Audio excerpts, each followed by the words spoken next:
Welcome, dear viewers, to what is the third in a series of me reacting to top 100 video game lists from actual physical magazines. But this one is considerably more special than the previous two, and we'll start talking about that in a little bit. But in the meanwhile, hello, I'm Stephen Nonsense. Welcome to this, what I hope to be a relatively chillaxy, fun sort of stream. And we just started, so I'm gonna give myself like 3 to 5 minutes of like buffer time and wait and hope as many of you show up as possible, so that when we start and we gain momentum. We start with a lot of momentum. So hey Darkwind, welcome. If I'm not mistaken, I think you're Portuguese. Unfortunately, I don't follow Portuguese, but I appreciate the language. So until we actually start, feel free to ask stuff. If you have questions, you can see I have a haircut. Finally, a more proper haircut in line with my receding hairline. The video keeps freezing. Yeah, see, this is one of the reasons why it's a good idea to give it a second, basically. So as far as I can see, my upload stuff is fine, but sometimes these things need a little bit of time till they clear the fuck up.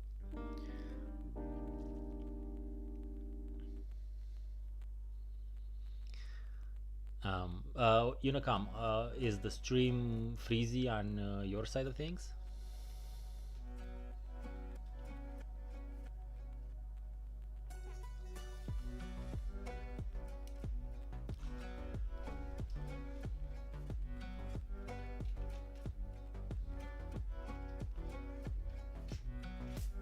Okay, so maybe switching to 720 might be a good idea in general.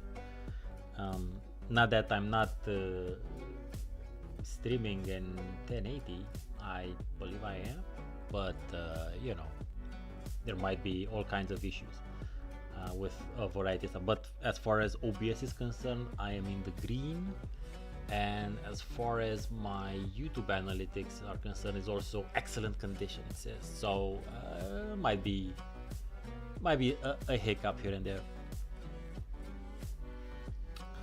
So the previous two videos in which I reacted to lists were in reverse order. The last one was Edge's list of top 100 games from the past 30 years, which was, it was all video games from the past 30 years, I guess, and clear bias towards newer console-ier stuff. Normally I would say fair enough, but that's not fair. It's obviously not fair. It's just, what is literally more popular, unfortunately, ignoring the actual history of things. Prior to that, the first one I did was about GQ's list, and that one was really bad, because GQ has fuck all to do with gaming in general. So I didn't have a lot of expectations going into that one. Those weren't matched at all. But today's reaction is about retrogamers' top 100 retro games. Now, those of you who may not know, retrogamer is an honest to goodness physical magazine about retro games and retro gaming, published in the UK, which I am a subscriber to. I think I've been, and this is the actual issue that you'll see in digital mode. I have them both because I am still a subscriber. I enjoy reading it in general. I have a video about whether or not you should subscribe to Retro Gamer. I've obviously kept on being a subscriber, and it's fun. It's generally fun to read like a physical magazine again. So I was saying why this is a different list, because of the source, because retrogamer, since it is a UK based outfit, you have to understand the UK is where 8-bit gaming, 8-bit gaming and on micro computers, used to call them, started with the Amigas and the Sinclair, especially in particular Sinclair. They also had the micro BBC. It was from the early 80s onwards. It was a nexus for 8-bit computers, proper computers, not consoles. Also known generally, sometimes known as microcomputers, such as the Spectrum. And generally, when I say Spectrum, I talk about the Spectrum ZX, which is what I had growing up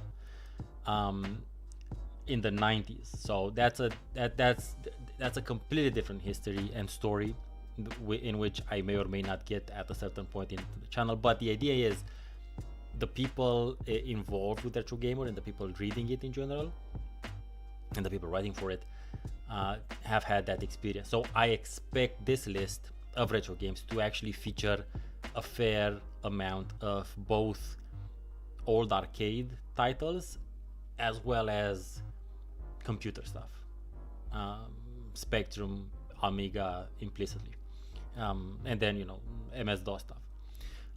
So I'm ready for it.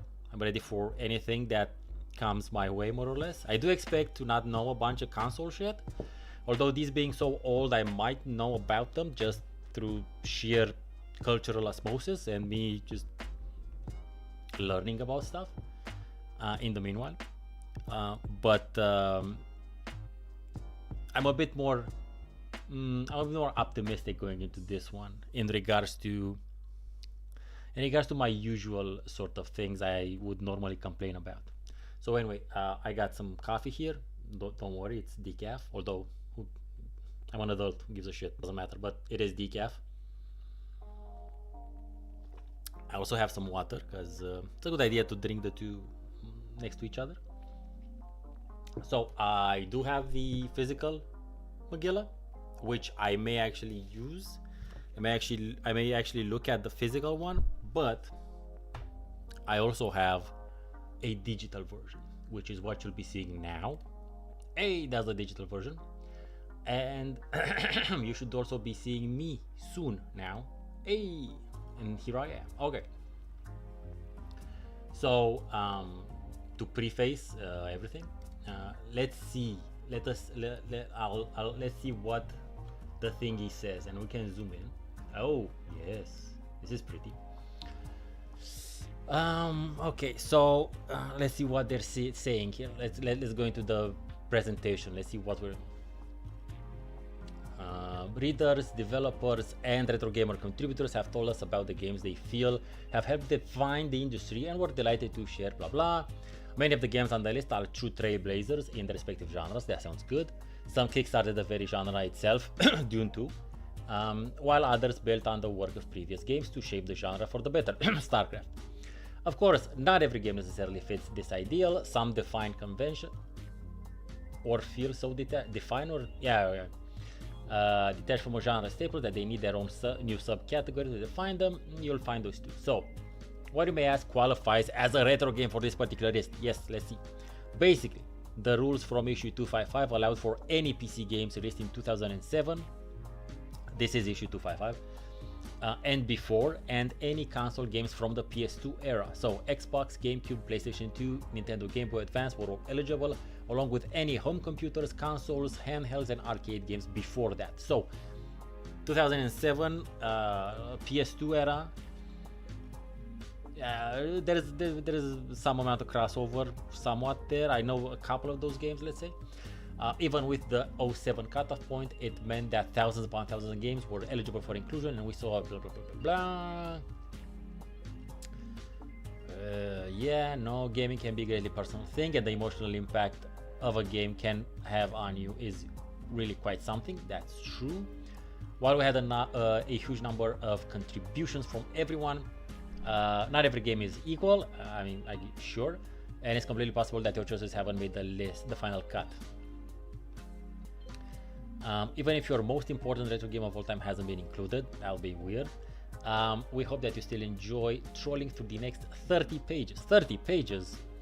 And who knows, maybe the game in question that you hold so dearly is seen that way by others, blah blah blah, blah blah blah blah blah. Okay, cool. So, again, so readers, devs, and retro gamer contributors. So that kind of sets us up. Let's get going. Boom. Okay. 100 civilization. The list starts well. It not only starts well, it starts with a PC game, which just warms my heart. And not only that, it starts with Civilization. Definitely one of the PC gaming series that has it's one of the pillars of PC gaming in general. Civilization more or less defined and constructed what later on became known as the 4X genre. Let's see what the magazine says. It's a true testament to Civilization's innovative concept that, despite iterating over more than 3 decades, the core gameplay mechanics of exploring, expanding, exploiting, and exterminating, that's where the 4X come from, by the way, as you guide your chosen empire from the dawn of man to the space age, remain as irresistible as ever. Yes, indeed. That's true. That's true. Now, in terms of Civilization, I only played Civilization 1 as tangentially. The Civilization I played most is Civilization 2. It was the first game I got on a full-on CD, I remember, and pirated, of course, and seeing the super tiny thumbnail of live action counselors talking to you, to me, was mind-shattering at that time.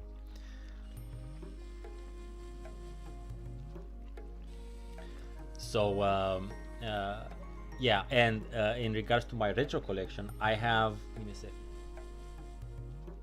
Yeah, I have a couple of versions of like the clamshell of Civilization 2, but what I also have is I have the Civilization 2 manual in charts. So basically what I did now is a box, and I can make my own. It's like a build your own video game collection. So if I ever manage to find an empty box for Civilization 2, I can actually fill it with the contents, which is kind of crazy to think about. And if I don't actually find one, I'll, eventually at a certain point in time, I'll just have to print one up, because it's fucking cardboard. Let's see. Hey Dav, welcome. It is a nice way to start the list, right? Darkwing said, is the list in order or just random stuff? I don't know. It's just from 100 to whatever. So I don't know how they went about it, but I'm glad it starts with Civilization and a PC game. So we'll see. 99, we have Pitfall from 82, one of the Atari legendary originals. This is the type of game that I remember. I'm pretty sure since I was talking about the Spectrum ZX, I'm pretty sure there is a basic version of this, which I coded when I basically copied line by line from like a book, from a gaming code book, a basic book, and I think I played that version of it for sure, not necessarily the actual Atari version. So it says Atari's original VCS, also known as the 2600, was good for many things, but certainly not for creating complex platformers. Fair enough. Enter David Crane, who proved with his 1982 classic that he was able to get the absolute maximum out of the console's feeble hardware. A huge defining adventure made in just 4 kilobytes. Yeah, whenever you look at the history of gaming, and maybe like when it comes to consoles and PC games, it's interesting and fascinating. What I find a bit more extra fascinating is when you look at arcade games, because arcade games generally had like like special proprietary hardware and shit, but the amount of stuff they got away with displaying with so little fucking memory is still it still boggles my mind at least.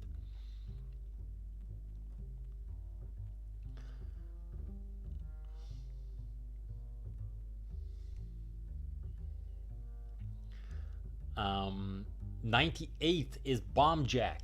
Whoa! Now Bomb Jack, uh, the magazine said was a refreshing breather, I think, from the banks of shoot 'em ups and driving games that dominate arcades through the 80s, diffusing bombs around various. While special mention goes to Elite's genuinely superb Spectrum and Amstrad CPC home versions. Yes, I played Bomb Jack on the Spectrum. It was, I'm pretty sure it still is, such a great game, such a fun game to play. Like a bunch of us from my flat building would just gather up either at my house or someone else's house who had a Spectrum, and we would just play Bomb Jack one after the other. I have tournaments and shit like that. Awesome. It's fucking wonderful to have. I love how the list started already. This is the bomb already. I'm already not my the optimism I expressed earlier is already being paid up.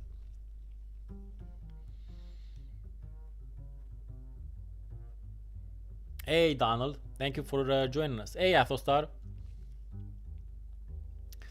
Okay, Unicom says 97, The Sentinel from 86. It's telling that there have been so few replications of Geoff Cramon's epic strategy gem. Yeah, it might take a long time to draw everything up on the screen, but that just adds up to the game's tense atmosphere. Titles like The Sentinel prove that home computers could offer rich, deep experiences. This is one I think, I'm not sure, I think I only read about. I got nothing on this one, to be honest. However, Unicom seems to be familiar with it. So, hey, uh, whatever whatever gaps I have in some respects in terms of gaming culture or history, Unicom usually tends to fill those, and that's why we always had very good rapport and discussions when we used to do game tales. So hey, it is obviously something from like 86. Yeah, it was from a long time ago. Again, not an actual console title. So hey, now I can already see 96 and 95. Which I have thoughts about 95, but let's stick on with 96, which is the none other than the OG Prince of Persia. Developed by Jordan Mechner on the Apple II, Prince of Persia took platform gaming to another level. Aside from using the same rotoscoping technique from his earlier game Karateka, Mechner imbued Prince of Persia with clever puzzles, well, I don't know about clever, but annoying, a compelling backstory, and a strict 1-hour time limit, as well as fucking spikes, heralding the start of a long-running franchise because of the fucking spikes. Prince of Persia not only looked the part, but it felt the part. It achieved this not by difficulty. I mean, I remember playing the game. Difficulty is a thing that exists in the game, but by using music, clever animation, cutscenes, and anticipation. In other words, it was cinematic, and the game industry has never been the same since. Now that is pretty. That's a pretty decent condensation. Now, you would think. So I love Prince of Persia, the original Prince of Persia. This is one of my main gaming career boasts. Is that when I was in 7th grade, I was the only person I knew who actually finished the game. Granted, that doesn't say much necessarily. I didn't have like a ginormous circle of friends, and access to gaming back then in Romania wasn't super great. But you would probably expect me to have played this on MS-DOS, but no, I've actually played this and finished this on my Famiclone.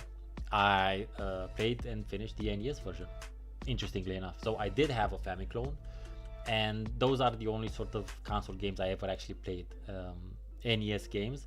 But even in the NES realm, there's differences between the types of games I had access to and the types of games the West had access to. For instance, I had never heard of Castlevania till after like 2004 or 5, when I got broadband internet. So that right there will tell you some stuff. Same goes for Legend of Zelda and shit like that.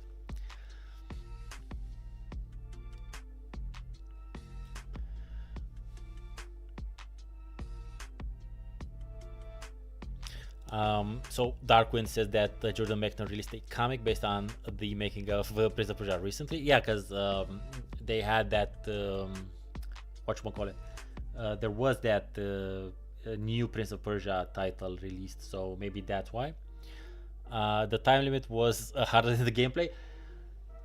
Yeah, that was quite it was part of the game overall. So I would add that to the like difficulty range, to be honest, as well. But yeah, Prince of Persia definitely has to be in here. So give me a sec.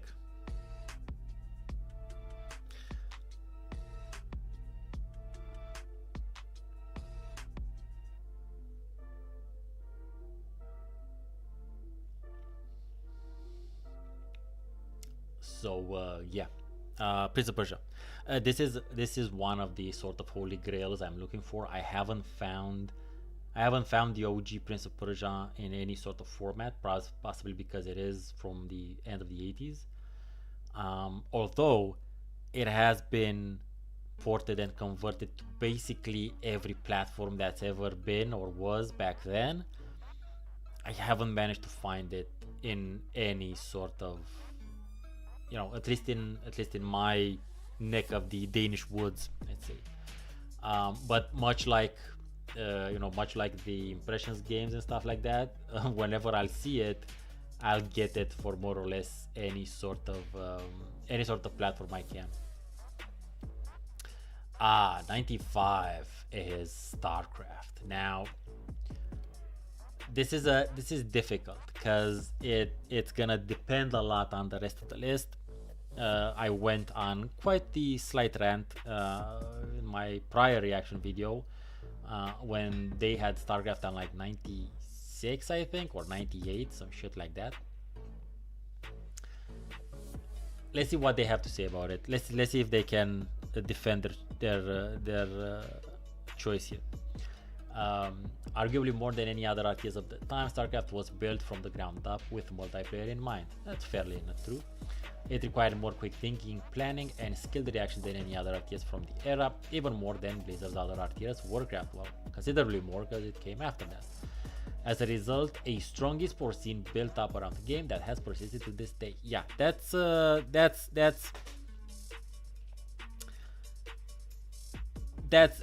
deeply underselling. Deeply underselling what StarCraft was and is. Dab. Yes, I follow the ASL. I've been following the ASL for a couple of years actually, and been watching stuff. From prior years. I'm not up to date with current years, but I'm getting back into it. Oh yeah, of course I follow ASL. I mean, it's not of course I follow ASL, but yes, I do follow ASL. So yeah, as a result, a strong esports scene built up around the game. Nah, bros, like the esports exists because of StarCraft. It didn't build up around, like, a strong esport. No, there was no scene before StarCraft. There was no esport before StarCraft. It created esports, the concept, the industry, and it's still being played. And yeah, it's not only still being played 25 years later. Strategies and build orders and techniques and ways of playing are still being developed. The game, the playing of the game is still very much like a work in progress. It's still happening. It's new things are still happening. New sort of not necessarily bugs, but particularities of the code are sometimes still discovered. There was some Protoss thing recently discovered that if you group up carriers with a probe, something happens or some shit, something like that. So much like how you need to group so if you're a Zerg player, you don't group up 12 mutas because they're hard to control, and you need they're much easier to control if for some reason, again it's unknown, it's a code thing, if the group has an overlord in it. So generally the groups of mutas are 11 mutas. Anyway, yeah, Tosar ASL is a South Korean pro tournament for StarCraft 1, and if you're interested in it, just go here, search for that, go that channel and just watch the latest ASL thing. Not to be confused with GSL. GSL is StarCraft 2.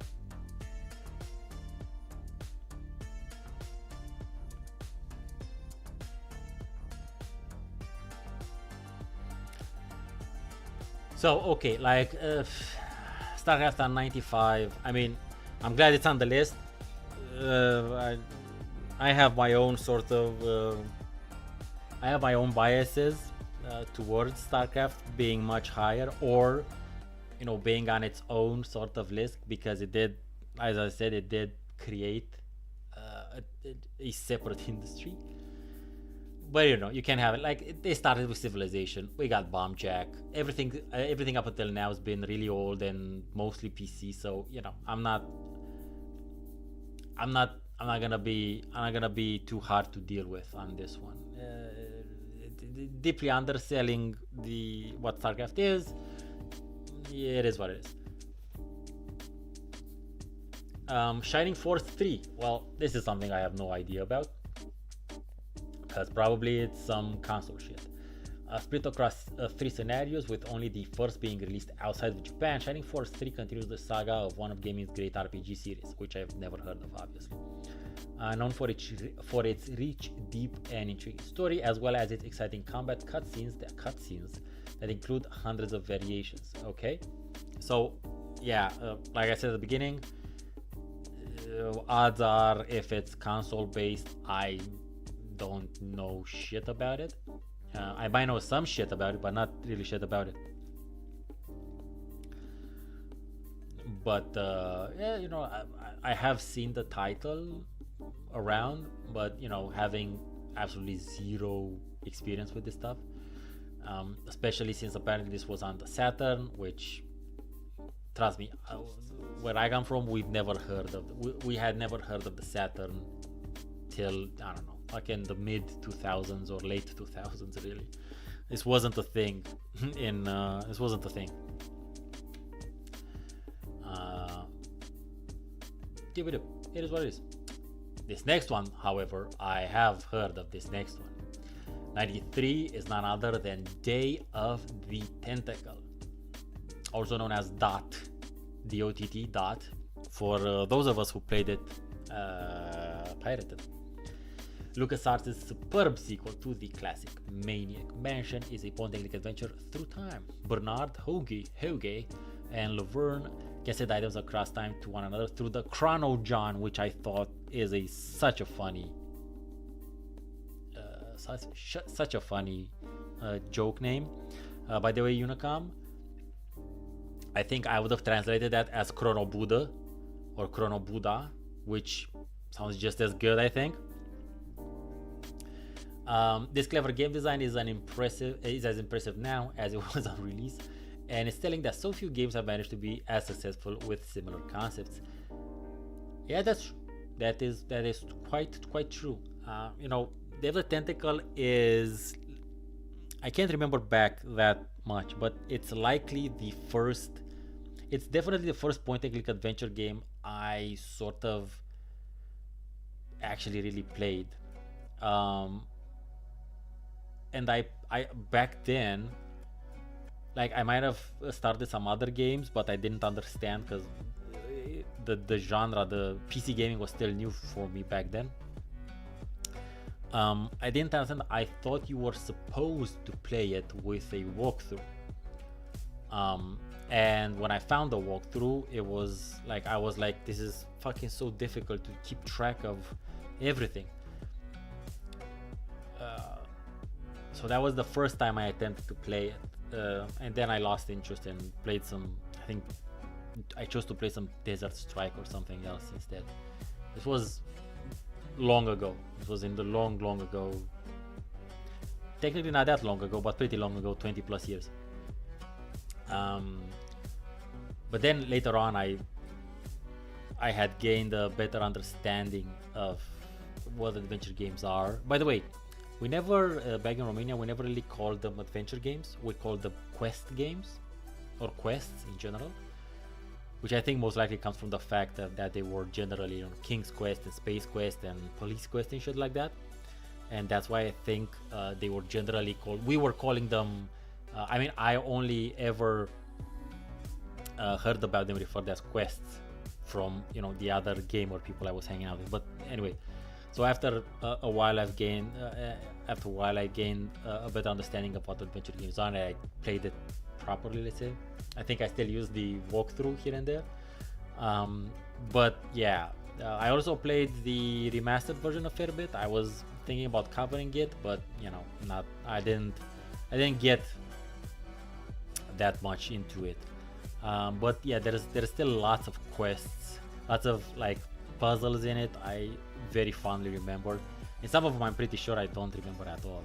But yeah, Day of the Tentacle is definitely one of those uber classic games that have that kind of need to be, because of the combination of the puzzles and the writing and the idea and everything else.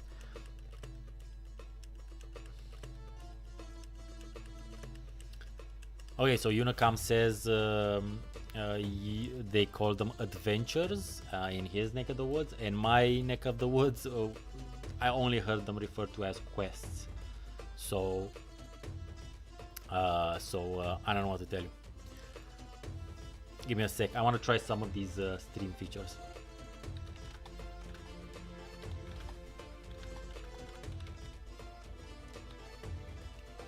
Let's see. Hey, there we go. It's a poll to get people more interactive with the stuff. Yeah. So Day of the Tentacle. Yeah. Oh, by the way, I've covered. So I've recently covered another title I consider a classic of the point-and-click adventure genre, Broken Sword 1. And prior to that, I did Grim Fandango, which is one of my favorite games, possibly. And prior to that, it was The Longest Journey. I'm not sure if I have any other adventure games, if I've covered any other adventure games, but we'll see. We'll see what the future holds. Broken Sword video hasn't done super great, so I don't know if I'm gonna do one anytime soon, but you know, there's still other things there. 92 Ultima 4 Quest of the Avatar. Yes, can't really have a list. Shouldn't. Let me correct it. Shouldn't ever have a list of top 100 games in ever without at least one Ultima entry. As I was saying in my prior video, where yeah, they didn't. I don't think they had any Ultima. Maybe they had, I'm not sure.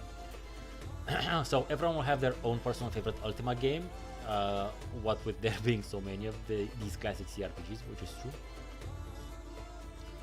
With Ultima 4 skewed, cliched RPG tropes and the generic goal of hunting the big bad guy as a primary directive for a story and experience centered around morality, self-improvement, and spiritual enlightenment. In truth, deed.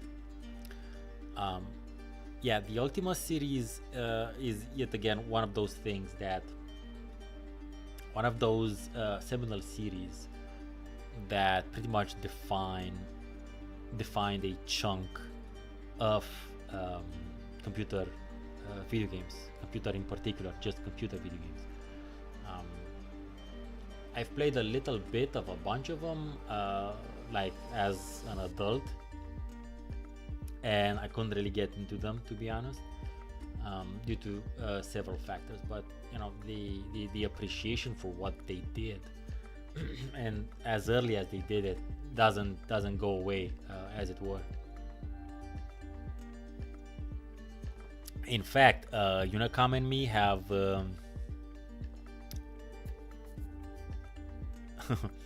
Unicom and me usually have a discussion every couple of years about someone should remake the Ultimas 4 to 7, and I generally say, well, nowadays they could actually just make one big ass video game and compress and stitch all 4, 5, 6 together, and then, or 4, 5, 6, yeah, 4, 5, 6 together for an entire sort of open world experience. So yeah, that's something Unicom and myself might have to, in 10-20 years, if no one does that, we'll have to do our own version of it, probably, maybe, I don't know, we'll see.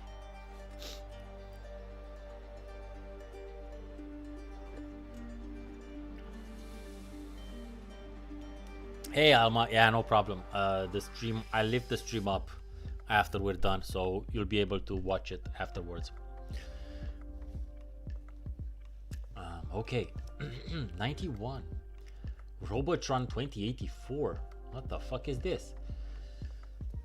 While it might not be the first twin-stick shooter, Robotron's hypnotic gameplay ensures it remains one of the best. Its influence can be seen in numerous later games, while its fusion of chaotically filled screens, raucous spot effects, and in-the-zone energy make it impossible to forget. This looks like an arcade game. It says twin-stick shooter, so maybe, yeah. Yeah, this one does not ring a bell. But hey, I'm gonna give it to them. One of the reasons I read the magazine is that it also allows me to learn and find out shit I didn't know about. For instance, did you know there was a Krull arcade game? Let me rewind that. Are you aware of the movie Krull, which is one of the best fantasy sci-fi movies out there? It's literally a tabletop RPG campaign condensed into a movie version.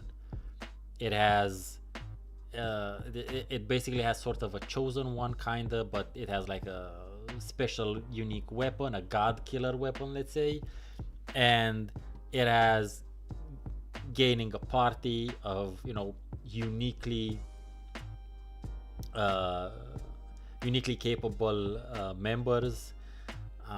There's weird sorts of magic, there's giant spiders, there's super fast fire horses. I don't know what that is. So basically there is I didn't know there was a Krull arcade game. So yeah, you find shit up.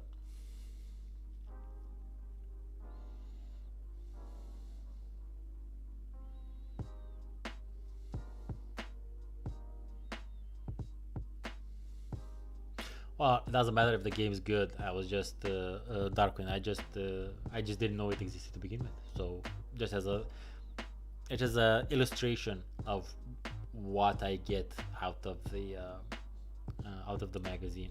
I think I actually mentioned the Krull game in my video about whether or not you should subscribe. Okay, boom. Well, we couldn't really survive any list without some amount of Mario. But these other two, I'm cool with these other two definitely. So Mario Kart 64 again for the Nintendo 64 had 4 controller ports because it copes well with the 4-player split screen. And thanks to leveraging this video, blah blah blah. Yeah, I know of it again. I know of it through just gaming culture stuff.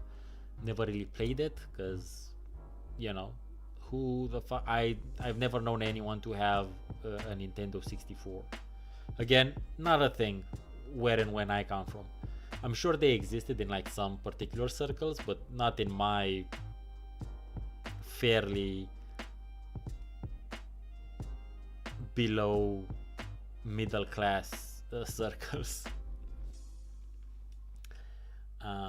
But hey, sure. I'm pretty sure we'll get some Super Mario Brothers at a certain point. Of course, there's gonna have to be at least one of the Zeldas, you know. But till then, Bomberman. From 1990 apparently.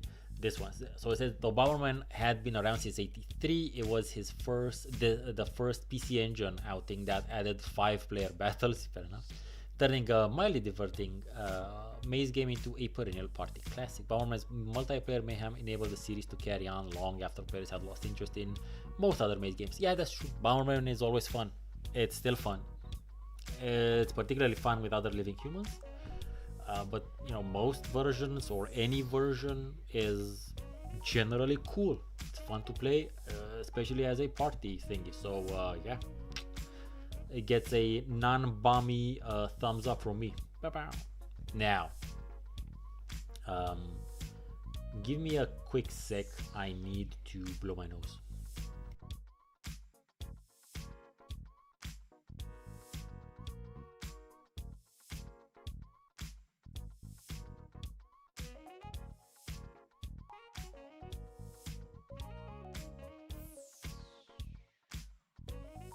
Yeah, whenever I do these streams and I talk a lot, my nose gets stuffy after a while.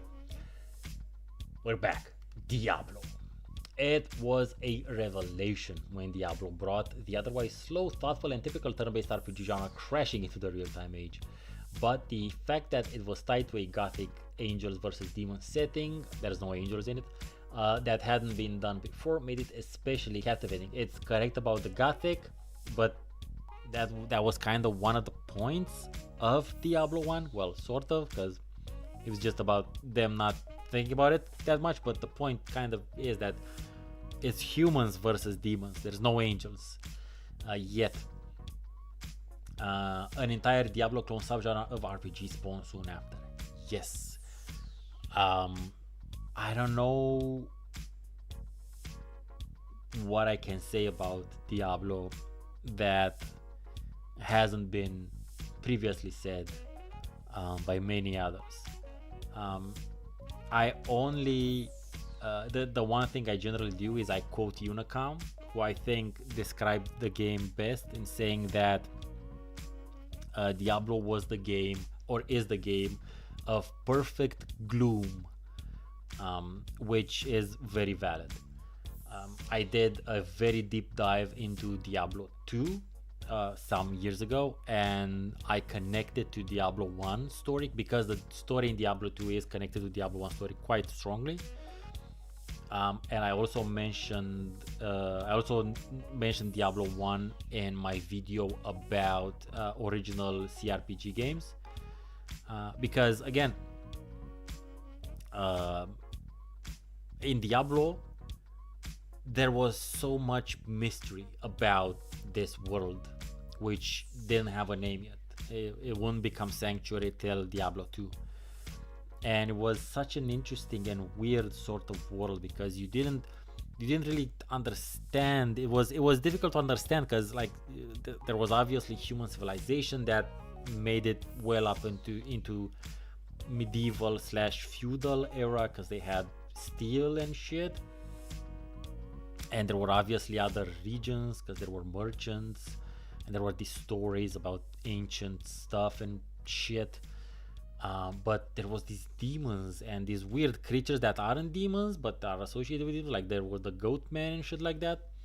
And I would wonder like what's beyond Tristram. um, Diablo 2 answered a fair bit of those. But yeah, I think that aspect of Diablo is possibly uh, the least discussed. The interestingness, let's say, the uniqueness of how that world is, how that world can exist, and like what they did after that with Diablo 2, and then the wall stones and shit like that. That was maybe a bit overly epic. There's something about Diablo's, let's say, very localized issue and very horror, suspense, gothic atmosphere that doesn't have a lot to do with the much more the faster and epicer events that happen from Diablo 2 afterwards. Diablo 2, extremely fun game, of course, but from the point of view of the world building, of the setting, Diablo is still the first one. It still has something very unique, very particular, very special that I think could still be done better, more, something like that. Interesting. I don't know. I think Unicom can back me up on that one. 87, Street Fighter 3 Third Strike. Now, it's hard to believe now, but Street Fighter 3 was initially shunned for its unfamiliar cast and unfashionable 2D graphics. Yeah. Then EVO Moment number 37 went viral, and that bit of esports magic caused many players to re-examine the final version of the game, leading to more widespread appreciation, blah, blah, blah, blah, blah. Hey, look, Street Fighter has to be in there. There's no way... Like, again, I am expecting arcade games to be here. And definitely Street Fighter is one of those series. Mortal Kombat as well. So, I played some. I think the most Street Fighter I played, I think, was 4. But everyone else stopped playing because I would practice and beat the shit out of them. So I take my gaming semi-seriously. I actually practice. So then we got 86, Zelda Majora's Mask.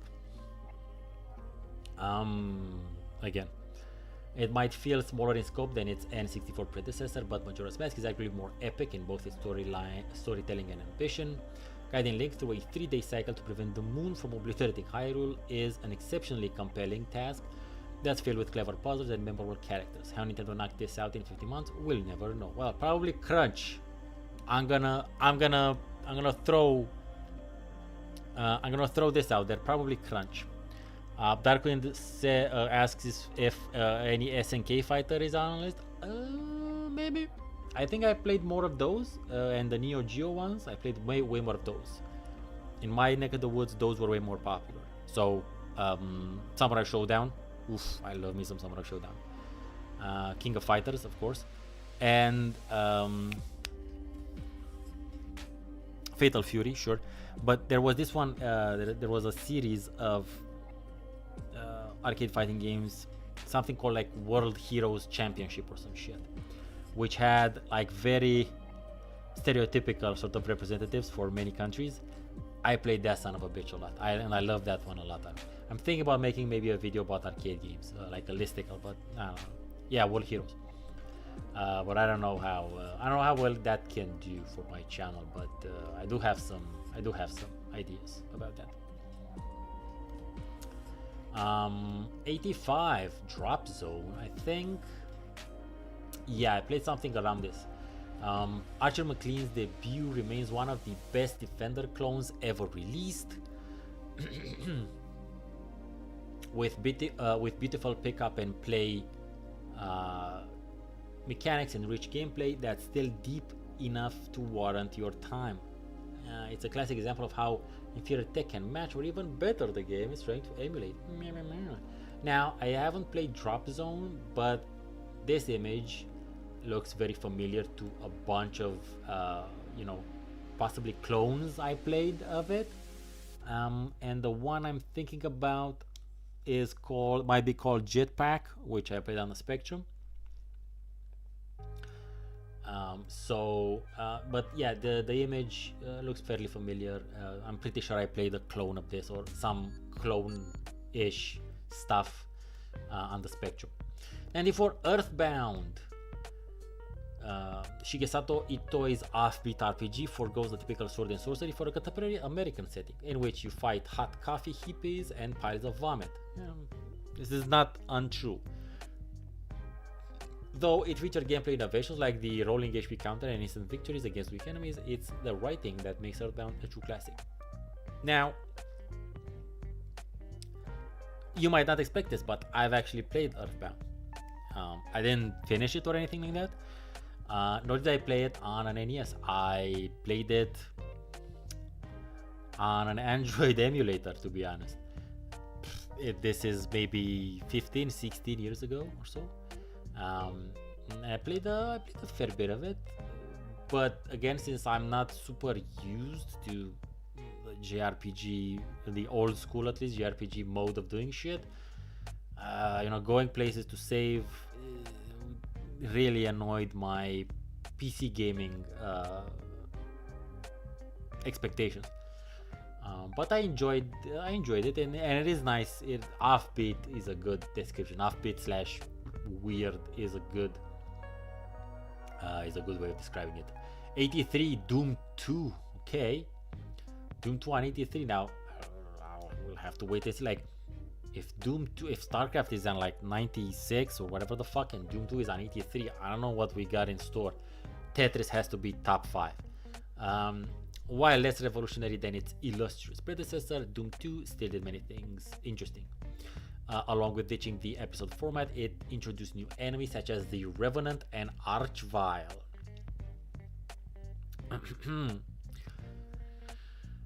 Plus great new maps and even more frantic action. It highlights that bigger, better, faster, more can be a perfectly acceptable sequel approach. Yeah, that's true. I mean, hey, it's Dune. I've been talking a lot about Dune. It's Doom 2. It has to be on the list. There's no way you can have Doom 2 on the list. I don't know if they're gonna have Quake 2 or Quake 1. That one's interesting. That one's gonna be an interesting discussion to see. But between the one and the two Dooms, the Doom 2 is definitely the one to go here. Now Chrono Trigger, again, I am aware of it just through learning about stuff. I've never played it. I've never actually, I never looked at gameplay of it. I've never cared that much. Because as far as I'm concerned, everything I've read about it just overly hypes the shit out of it. Created by some of the brightest minds in Japanese RPG industry, Chrono Trigger could only result in one of the most unforgettable RPGs ever made. See what I'm talking about? Its tackling of time is still handled extremely well and feels utterly compelling, and it features one of the best soundtracks ever put on a game cartridge. See, hype over hype in the hypey-tappy hype. Now, I'm not saying the hype is wrong, because I've never played it. I'm just saying the amount of hype is a giant deterrence for me to play it, ever.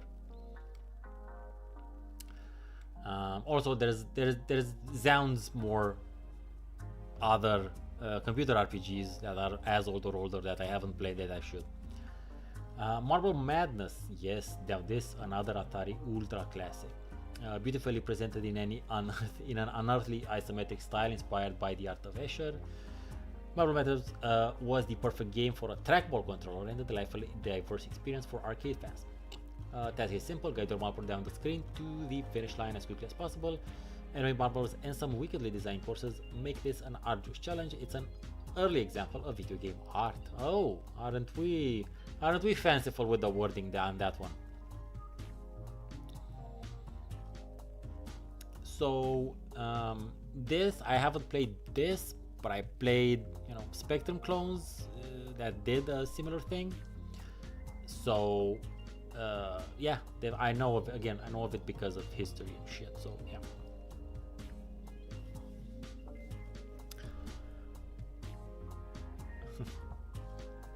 Well, Dav, I'm glad you've played the Septeracor. I covered it, a very special game as well in my history. It's very much GRPG-ish in nature, except for the whole of it being not made in Japan part.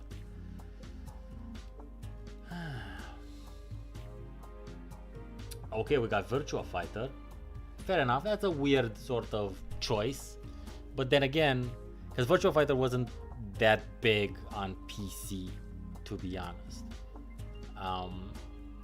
But it might have had a much grander, much bigger impact on consoles because of the whole 3D shit. 3D gaming was in its infancy when Virtua Fighter wowed audiences with its revolutionary polygonal graphics. Many developers have since cited it as an inspiration for the 3D games. Okay, so maybe that's why. And its influence on gaming was recognized with it when it was inducted into the Smithsonian. So probably that's why. But you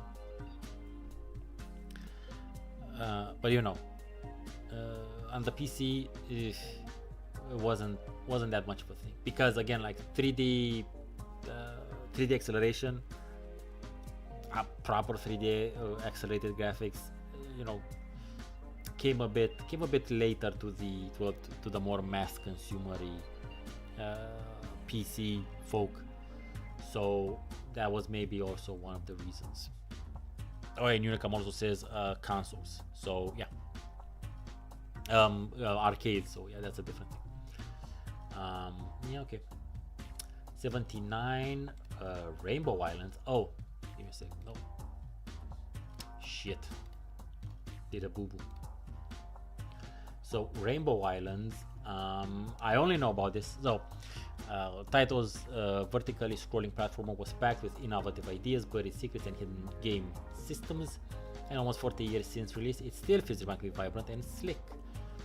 To play the Bubble Bobble sequel properly is to understand the game with tremendous depth that offers a rich feast. Yeah, so what I know about Rainbow Islands is I've seen it as I think there was or is an unreleased sort of Amiga impressive version, I think, maybe. I'm not sure if that was released or unreleased, but apparently it's really good and fun. So yeah, sure. Never played it, but you know. 87 is Double Dragonos. Even if Double Dragon wasn't the very first multiplayer co-op brawler, it certainly defined the subgenre, as well as introducing the idea of player characters using weapons dropped by defeated enemies. Fair enough. The Techno's beat 'em up has a surprise ending where its heroes fight against each other to win the game. And the girl. Oh no. Yeah, Double Dragon. I mean, Defo. I played this. I think I played I'm pretty sure I played the NES version of this. However, what I played that is similar to this is something called Renegade on the Spectrum ZX and Renegade D after that. Yeah, sure, fun. I got nothing against this one. Wolfenstein 3D after Doom 2. So that's interesting.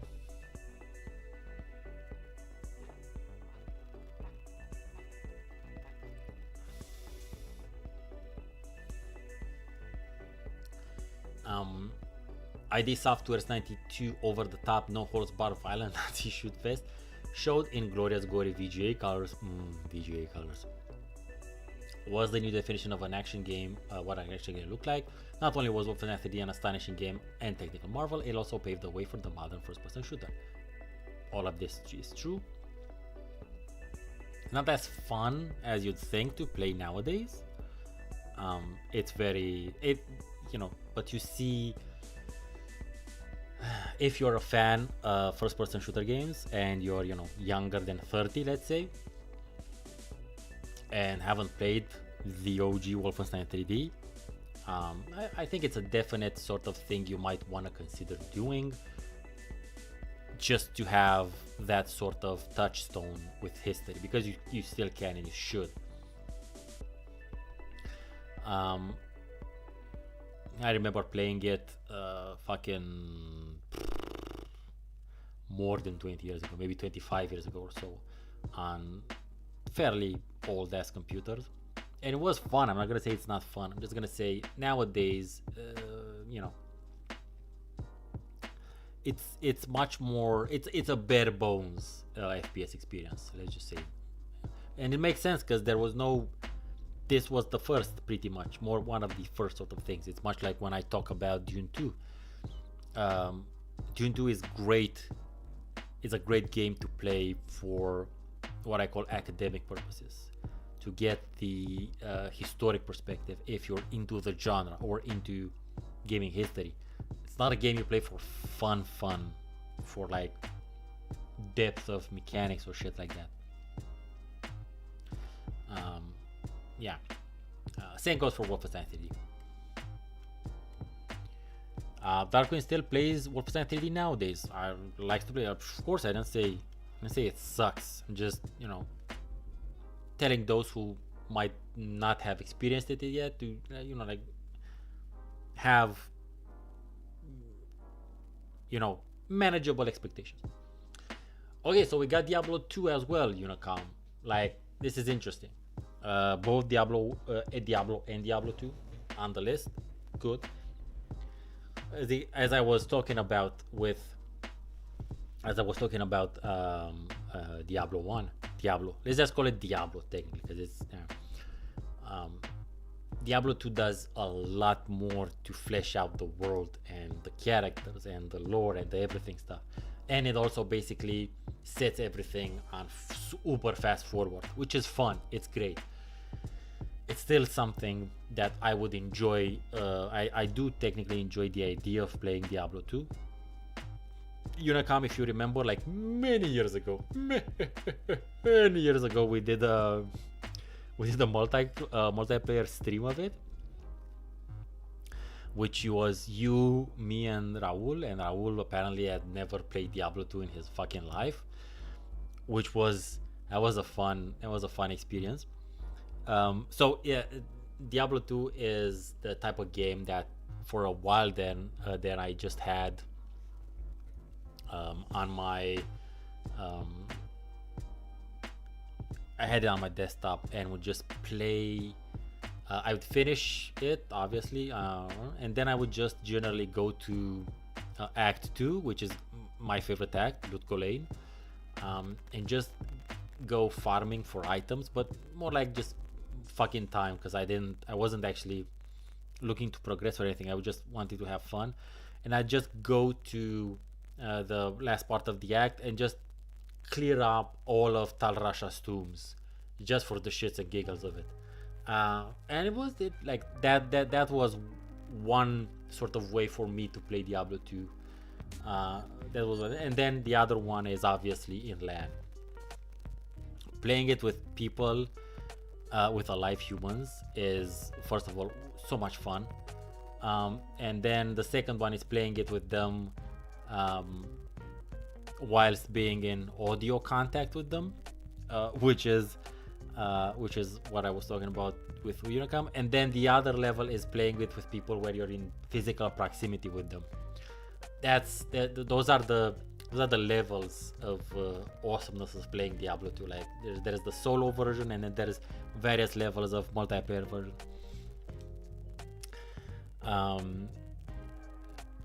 So yeah, Diablo 2 is still it's still real cool, and if you pay attention, you can still find there's still some chunks, some pieces of it that then, like stamina. You have a stamina bar and you have stamina potions. It's not that used in the game, so that was obviously a mechanic that they had bigger plans for, but they were like, oh, fuck it, it just goes away when you run, and there's those mosquitoes that absorb stamina and shit.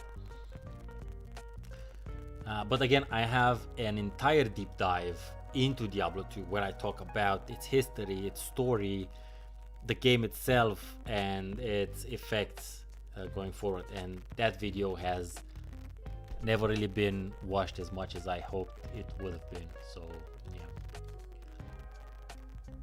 Oh well. Life of a small YouTuber. Fantasy Star Online. This again, I've only become aware of Fantasy Star because of a viewer from the UK who is also a collector and dabbles into repairing some stuff, and he's a fan of the Fantasy Star series, from what I understand. Not just a great game due to its unique 4-player experience, Fantasy Star Online also give me a sec. Had real-time translation that enabled players to chat from around the globe. Okay, the communities that grew at the time still exist on fan-made servers, and its influence is still seen in online console gaming today. Yeah, so this sort of this is from Andy Davidson, who did Worms, who made Worms and Worms 2. I hope there's a Worms at least. Ideally, Armageddon. It's another title I'm considering covering, but you know, actually I have a crazy idea about Worms games, but that's neither here nor there.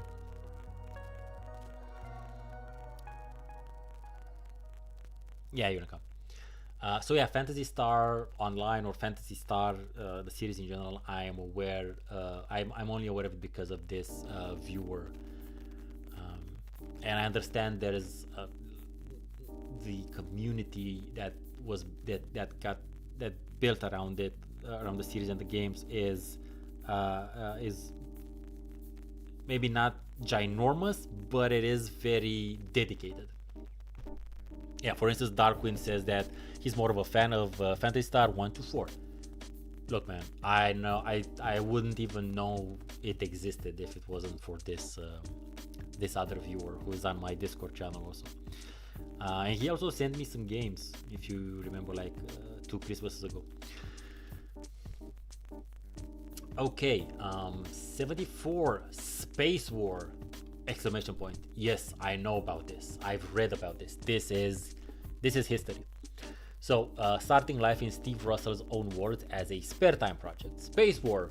Exclamation point, would go on to leave a rich legacy. Whether directly or indirectly, it inspired Nolan Bushnell to release Computer Space, highlighted the excitement of PvP gaming, introduced aspects like physics to games, and much more. Not bad for something that started like life as a spaceship trainer. So this is from 1962. Now, gaming in itself, video gaming, wasn't really a thing per se back then. This was, if I remember correctly, this was just made on some ginormous sort of mainframes. Mind you, what we would consider a video game now, what we consider the first video game now, I think was made in 1952 or 1954, and it's called Tennis for Two, and it was basically played on oscilloscopes, which are like these ancient, they still exist, but these ancient tools that would basically illustrate sine waves and would help you like with connecting stuff with electricity and sound and shit like that. Anyway, hey, what? Good evening. We're not midway through, we're just a quarter through this list. Feel free to ask questions as we go, but don't expect me to know shit about console games, which is where we're going up to now with Metroid Prime. Although, surprised this is the Metroid Prime. Not only they did effortlessly recreate the Metroid formula in 3D. Fuck this. God damn it. That's bad design. Whatever. No. God, no. Spoilers. Effortlessly recreate the Metroid formula in 3D. It also introduced new mechanics, including an excellent scanning system that offers a new spin on environmental storytelling. Recently released on Nintendo Switch, it remains arguably the best game in the trilogy and even gives the mighty Super Metroid a run for its money. Again, Metroid, Super Metroid, these are things we didn't, like the original ones, didn't have on our Famiclones. And after that, I wasn't interested enough to play it. But Unicom apparently has.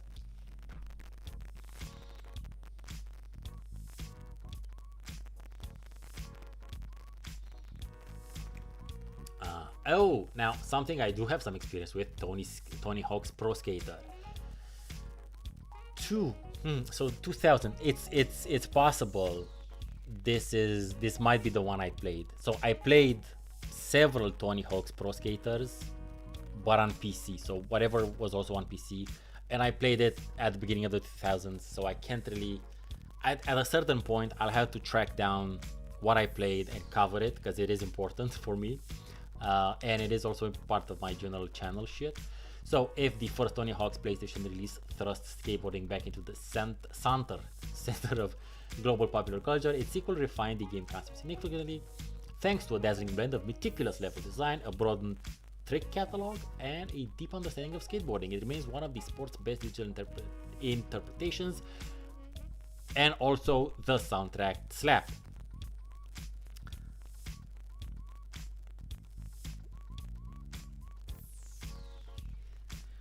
Unicom, I don't remember, man. This was a long time ago, and I also played it at a friend's place. So, yeah. But it's like pornography. I'll know it when I see it. Yeah. So at a certain point, I'm pretty sure, like, depending on how bad my channel does this year with this year's choices of videos, I may or may not at a certain point also dip into Tony Hawk's Pro Skater. By the way, next Tuesday's video, quick sort of thinking, next Tuesday's video is gonna be about Scars and Roll Cage. SimCity, yeah, 89, good. Interestingly enough, SimCity might be, is it the PC version? It could be the PC version. It was released on the NES as well. An entire genre was born after SimCity's release in 1989, but crucially the game also proves something about gamers as a whole. We don't necessarily need monsters to shoot and objectives to aim for, granted this was 89, and sometimes the act of creating in a game is just as fulfilling as destroying when the simulation, blah, blah, blah, blah. So I love city builders, and anyone who's been watching my channel for a certain number of years knows that I've covered a bunch of city builders, old and new. I've covered all the Impressions games, from Caesar 3. I've covered most of the Anno historic series, a bunch of other things. I have a video about the city building iceberg where I go through like 37 titles from the past 30 years. So I love city builders. Like, no one who watches my channel or knows me in general would say that I'm like a city builder poser or some shit like that. But I could never get into SimCity. Or, to be honest, I can never get into any real life, current time space vector sort of city builder. For whatever reason, it's just not intriguing. I want my shit either to be historical, like the Anno series, for instance. Even Settlers fits into that, but the Zeuses, the Emperors, the Pharaohs, the Caesars, the Annos, I said, or futuristic sort of, or post-apocalyptic, of course, like the Cliff Empire, off the top of my head.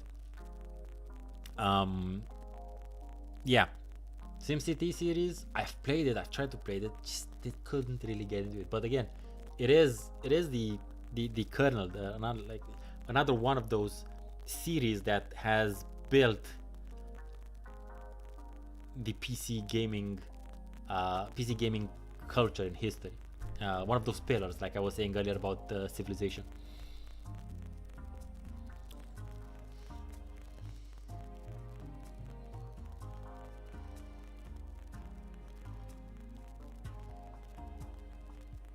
Well, Unicum, yeah, that sounds like, to be honest, that sounds like a Rage Against the Machine sort of lyric, because who knows what the fuck you actually, I mean, you might have heard that, but the lyrics could have been, oh, platypus is like tapioca pudding, yo, and you hear something completely different. Which, now that I just said that, I need to write apparently a song about platypuses and tapioca pudding. Okay. That just makes me, I'm just dumb. That just makes me, I just made myself laugh with that dumbass idea.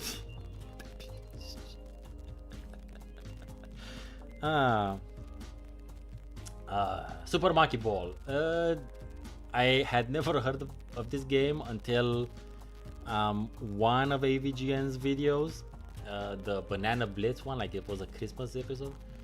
But I understand it's a fun game or series. This quirky Sega arcade title stripped everything back to a simple mechanic at a time when games were becoming increasingly more complex. 2001, fair enough. No buttons, no jumps, no equipment. It's just you and your simian hurtling down courses in a race against the clock. Pure gameplay that still feels fresh today. You know, to be honest, sounds like some shit I would enjoy actually playing. I've never tried it, but yeah, I'm pretty. I have heard other people mention Super Monkey Ball, so I think there's something to it. 69. Wagga wagga wagga. Hey, you see, like Randolph should have been here, or Alma as well. The Elder Scrolls 3 Morrowind.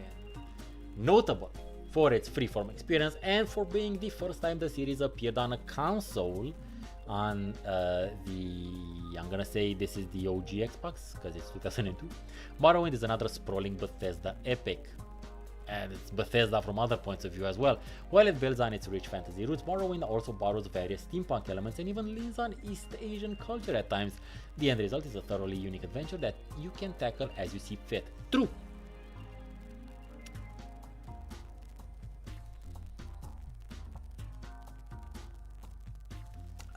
True. I was reading comments. I love it. I love you guys being humans being active. Please write more stuff and like the video also, please. Maybe share it if possible. So Morrowind depends where you prefer to put the accent. This one is also on my list of original CRPG worlds. Now you could argue Tamriel in itself should have been there, but I would counter argue with being that that's too big. And each of the Elder Scrolls games were sort of envisioned, made to work on it their own. And Morrowind. I don't know why my reflex is to pronounce it Morrowind, but it's Morrowind, whatever. But Morrowind always seemed, even to someone who I haven't actually played the game. I just know of it from I've watched videos and people talk about it and read stuff and shit like that. Morrowind always seemed like arguably the Elder Scrolls title that basically had the most diverse sort of world and interesting storylines and plots and shit. So that's why I put Morrowind on my list of unique CRPGs. Yeah, Unagama, I don't know why I want to pronounce it Morrowind. Weird tongueness. You hope this includes big rigs at some point. I don't think big rigs goes into retro though. Although, that should be, it's definitely on some lists out there. Okay, so Unicom again about pronouncing shit.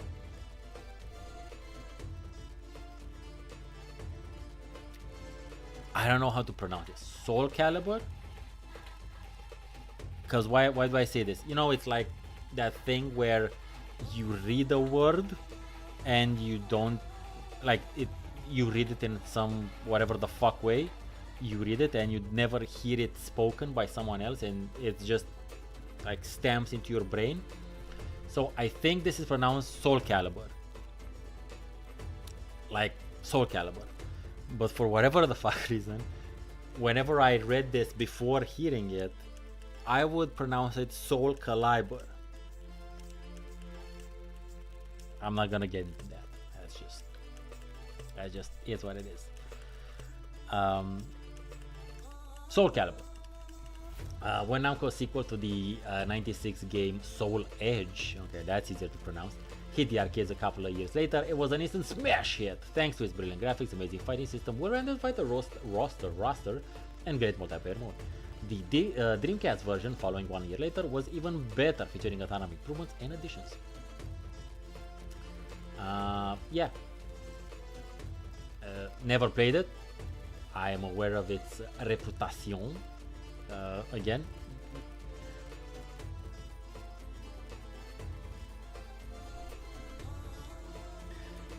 Pronunciation fuck around that aside, sure, I'm not. I got nothing against this one, to be honest, because I know you know, history-wise, I've seen it, I've heard of it a fair bit. Now, again, another title I've read about and I know it's cool is Shadow of the Colossus. I've read about it and heard about it from friends, but never actually played it.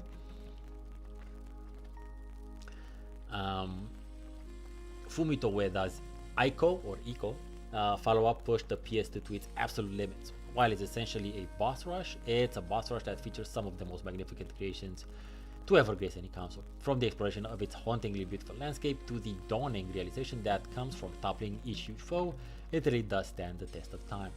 Yeah, this is generally what I read and understand about Shadow of the Colossus.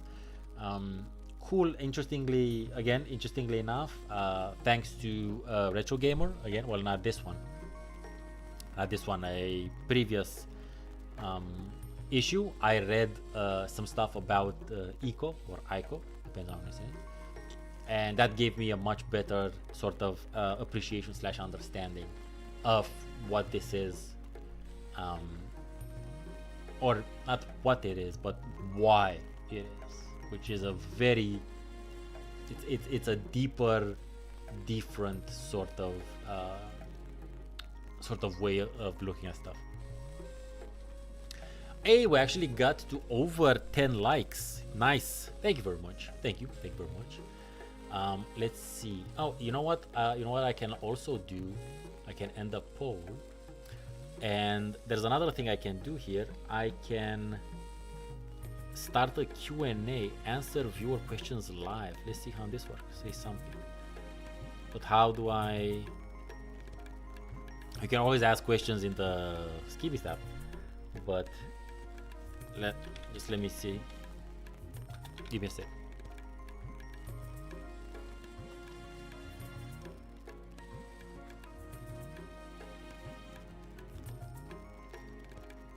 Oh, okay. So basically, it makes live chat questions, blah blah blah blah blah. Yeah, it makes a different sort of tab where you got questions. Then there's live chat. Yeah, I don't think about the Q&A. Yeah, no, Q&A stuff isn't that cool. Yes, I will remove it. If you have questions, you can just write them in the normal chat, and I will do my best to answer. I don't know, Soru. I don't know why I would do that. Again, do you want me to tell you how I used to pronounce DeviantArt? DeviantArt. So, because again, I had never heard the word pronounced up until later on. So, fuck you. But yeah, Shadow of the Colossus definitely has to be here, I'm pretty sure.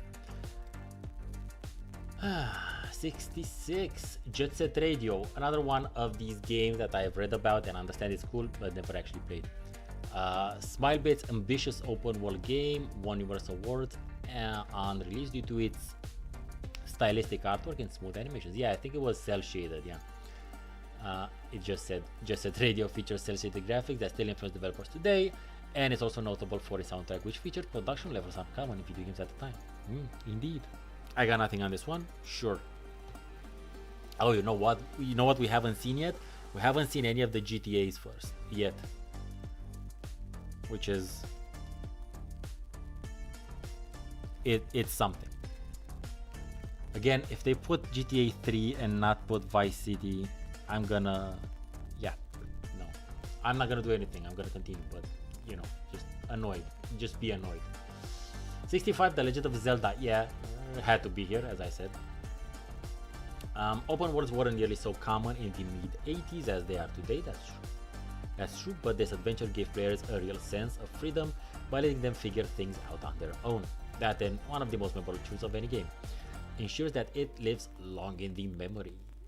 Again, so as I was saying, Legend of Zelda, or all the Zelda games, one of the things that we had, or I at least had heard about up until the mid-2000 when we got brought by the internet. It was just not a thing in my neck of the Famiclone woods. So yeah, we have. I don't have any of these sort of common touchstones. So this wasn't known. I had never heard of this. Castlevania, Mega Man. All of these were fresh discoveries for me. 64 Sega Rally Championship quickly became a firm arcade favorite due to its realistic driving and excellent graphics that ran at a high speed. It was the first game to feature different surface types, effective car handling, and is often credited as an influence on developers making racing games today. I have heard about this, I have read a little bit about this, and I think it's valid. Driving or racing games, not exactly my specialty. Saying that, next week's video is gonna be about racing games, but you know, special types, a particular subgenre of racing games. Now, something I do have some experience with is Command and Conquer Red Alert, although not really. RTSs. I've played some. I've played a bunch of CNC. I was always a StarCraft human. Red Alert defined what the original CNC started, and these days it's a time capsule of Westwood at its peak. High quality visuals, finely balanced gameplay, a unique setting with tongue-in-cheek FMVs, and a campy personality that gave it a stronger identity than anything else out there at the time. Interesting to note though, again, where and when I grew up, this one wasn't a big thing. Red Alert 2, on the other hand, when Red Alert 2 hit, that was everywhere. There was a lot of interest in that one. But again, like recently, I've talked a lot about Dune 2 and Dune 2000, and that kind of researching the various ways of playing Dune 2 on modern hardware eventually led me to Open Array, which is basically a rebuild of the Red Alert. I don't know if it's 1 or 2. I think it's Alert 1, maybe 2. Engine, and you can play Dune 2000 in it with some upgrades and changes and shit like that. I think Unicom has more info on that. Okay, so we got it. We got to 11 likes.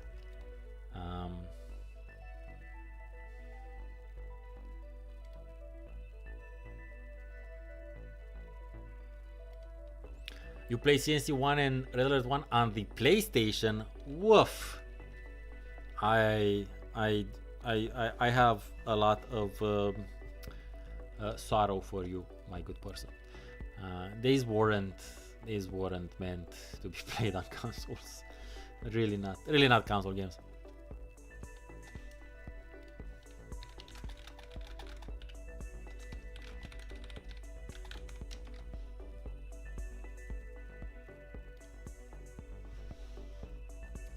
But my buddy Stika, I asked him to do a segment on Dune 2000 on the PlayStation. So yeah, I saw that. Oh, okay. Well, now I know who you are, Dan. That's good. So yeah. Oh, I was talking about Ico or Ico. Yeah. I now know what this is about. Hand-in-hand, two characters alone traverse a desolate landscape while trying to survive, mixing action-adventure with puzzles, completely immersing the player through the lack of a HUD. This is a simple concept executed beautifully by Fumito Ueda. Its influence can be seen in numerous modern games. Yeah, so now that I've actually read an article about this, I know what this game is.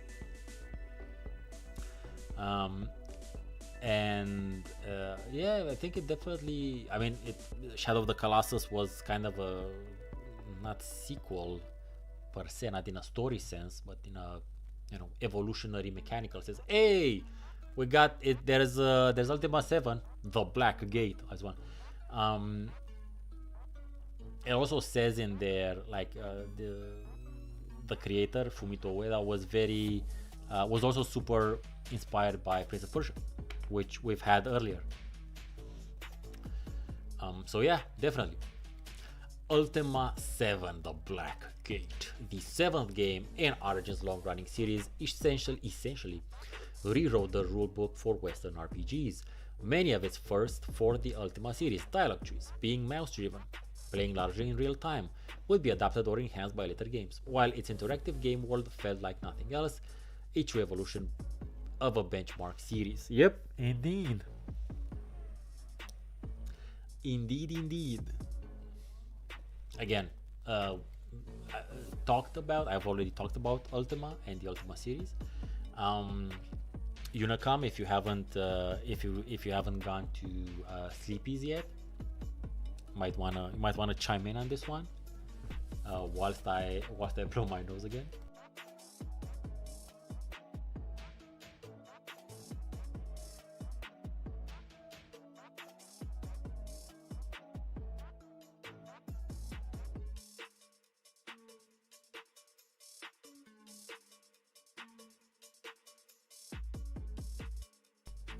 Unicom might have gone to sleep. He actually has to be awake tomorrow morning. I imagine. But yeah, Ultima 7 is such a different sort of experience compared to the other Ultimas, and does some super duper cool, interesting things.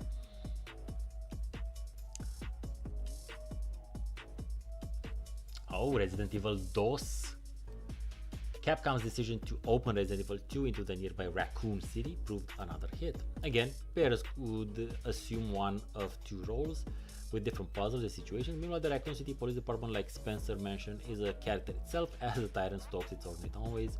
Successful 2019 remake for again, this was mainly like Resident Evil was mainly a console thing, console series. I was aware of it to a certain degree, but it's unlikely to be something that I would have played anyway. However, I think probably the most contact I had with this, excluding one of the movies, which I haven't watched in its entirety anyway, is from a arguably short-lived British show called Spaced, which, like, if you're in your early to mid 20s and you haven't seen Spaced, you might need to watch Spaced. In one of the episodes, the characters have a very particular sort of experience during a day, and I'm pretty sure they're playing Resident Evil. I don't know which one, but yeah, that's kind of the association I have. The association I have for Resident Evil in my head. It's like a particular episode from Space. Daytona USA, Sega.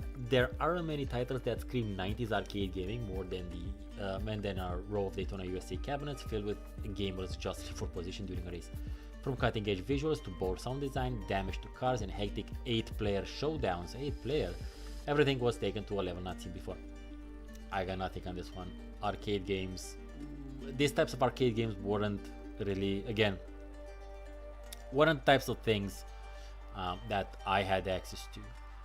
The types of arcade games I would play, were more like Captain Commando, Samurai Shodown, as I said earlier, and Vendetta. Car stuff, like or these big ornate sort of simulator type things, not in my particular neck of the woods. Maybe in the capital, but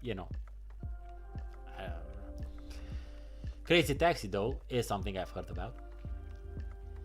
It blends racing against the clock with stylish driving to create a genuinely unique experience. The open world contained an entire city with the arcade and Dreamcast versions featuring real places such as Pizza Hut, Kentucky Fried Chicken, and Tower Records. So it's also memorable for its punk rock soundtrack featuring artists including The Offspring and Bad Religion. Yeah, see, these guys, this time they mentioned the soundtrack. Never played Crazy Taxi, am aware of it as a thing that exists or existed and was important. That's all I got. 57 Res. Now, I wasn't aware of Res up until one of the prior lists. I still haven't played it. So, though it's a rock-solid on-rail shooter at its core, Res manages to set itself apart from the crowd by celebrating the interplay of light and sound. The game's aesthetic is timeless, feeling just as fresh in VR form as it did on the Dreamcast and PS2 decades ago. Yeah, so I had no idea this was a thing. I've seen it on the prior, at the very least on the prior list, the Edge list. So I don't know if it was on the GQ one. Paradroid. Paradroid is from 85. In its deep strategy, the subgame at its core elevates what would otherwise be a top-down shooter, and it was very sophisticated for him. Even now, trying to take over superior droids by claiming the most circuits can feel like playing chess. This one doesn't sound familiar, to be honest. I might have sort of like encountered the name, but it's not something I have, it's not something easy to get to in my memory banks. Paradroid.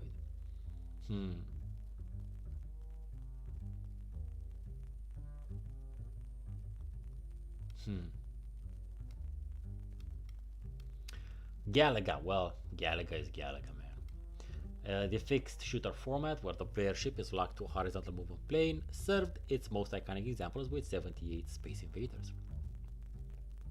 Namco's Galaga came 3 years later, significantly pushing what was expected from fixed shooters decades on.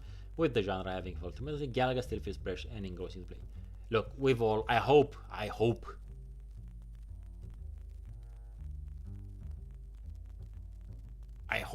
everyone has played some version of Space Invaders. I would hope. Everyone watching this, at least.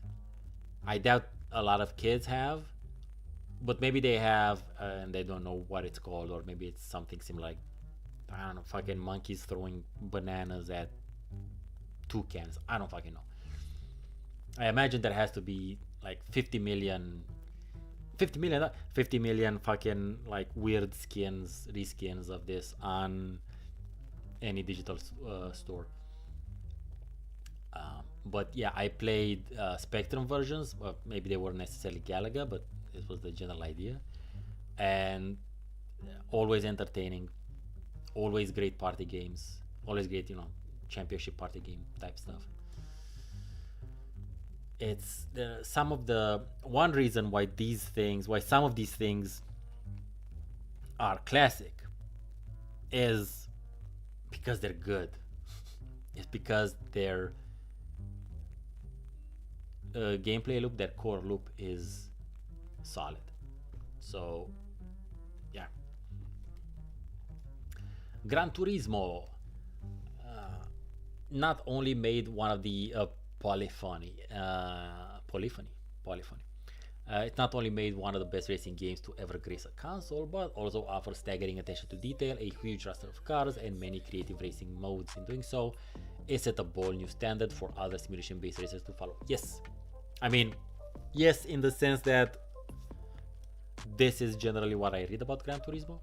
Never played it, because again, console stuff and car stuff, so less likely to be of interest for yours truly. Now, something you think would be of interest for yours truly, but might be surprised: Baldur's Gate. BioWare's classic CRPG was and remains one of the best examples of how to produce a classic D&D campaign within a video game. Its depth of story, richness of its characters, and the sprawling adventures across the four coasts is what makes it stand the test of time, like any good D&D session with friends. So, considering my channel and the type of videos and type of games I generally cover, which is, mainly CRPGs and city builders, you'd think I had not only loved and played Baldur's Gate, but I would have done that several times. Not really. I've attempted to play both Baldur's Gate and Baldur's Gate 2, But at the point in time where I had access to them, which was, I don't know, at the start of the 2000s, let's say, I can't really pinpoint it. At that point in time, my brain and interests were somewhere else. So I could never actually get into either of them. And one of the reasons is that it's not pure turn-based combat, which is always a super uh, subjective discussion to have. Because some people prefer, and some people are used to playing basically just JRPGs, and they have a sense of what turn-based tactics or turn-based combat is. Or some people are just into the action RPGs or more the action adventure used to, and they only think generally like it has to be real time. Whilst people who played mostly CRPGs are generally in the like clear turn-based action camp. I'm in that camp. I do play the occasional action RPG stuff, although very rarely. Like I was talking about Diablos, the first two Diablos. I will deal with a real time with pause, also known as wait for orders, which is kind of what Baldur's Gate did, but that implementation never really clicked with me. A more current example would be Pillars of Eternity, or in my case, my favorite, Tyranny. So I love Tyranny so much. The world, the game, what it's trying to do and say, and the awesomeness of the mechanics and the world and the storytelling is what allowed me to get past the lack of actual turn-based combat. And I've recently played a little bit of Pillars of Eternity, and thankfully, so I played it when it was released, and I didn't, the combat didn't gel with me, and the progression style didn't gel with me either. But playing the super, the finished version basically, which fixes a bunch of stuff and balances them, might be a different experience. So I might have to get into Pillars of Eternity at a certain point in the future. But yeah, so basically what I'm saying is I've never actually really played any of the Baldur's Gate games. I have played them, but not to any real depth of anything. And totally haven't played the third one because, it's a new game basically, and I don't play new games anymore. Quake! We have the first Quake on 52. The last title by the classic ID Software team, and their absolute best. Quake elevates the concepts in ID's seminal FPS Doom to another level. Its purpose-built fully 3D engine renders a nightmarish world of gothic horrors, while its haunting soundtrack scars the player's mind as they fight for their life. Yeah, it's fun, man. I'm pretty sure Quake 1 is still fun to play now.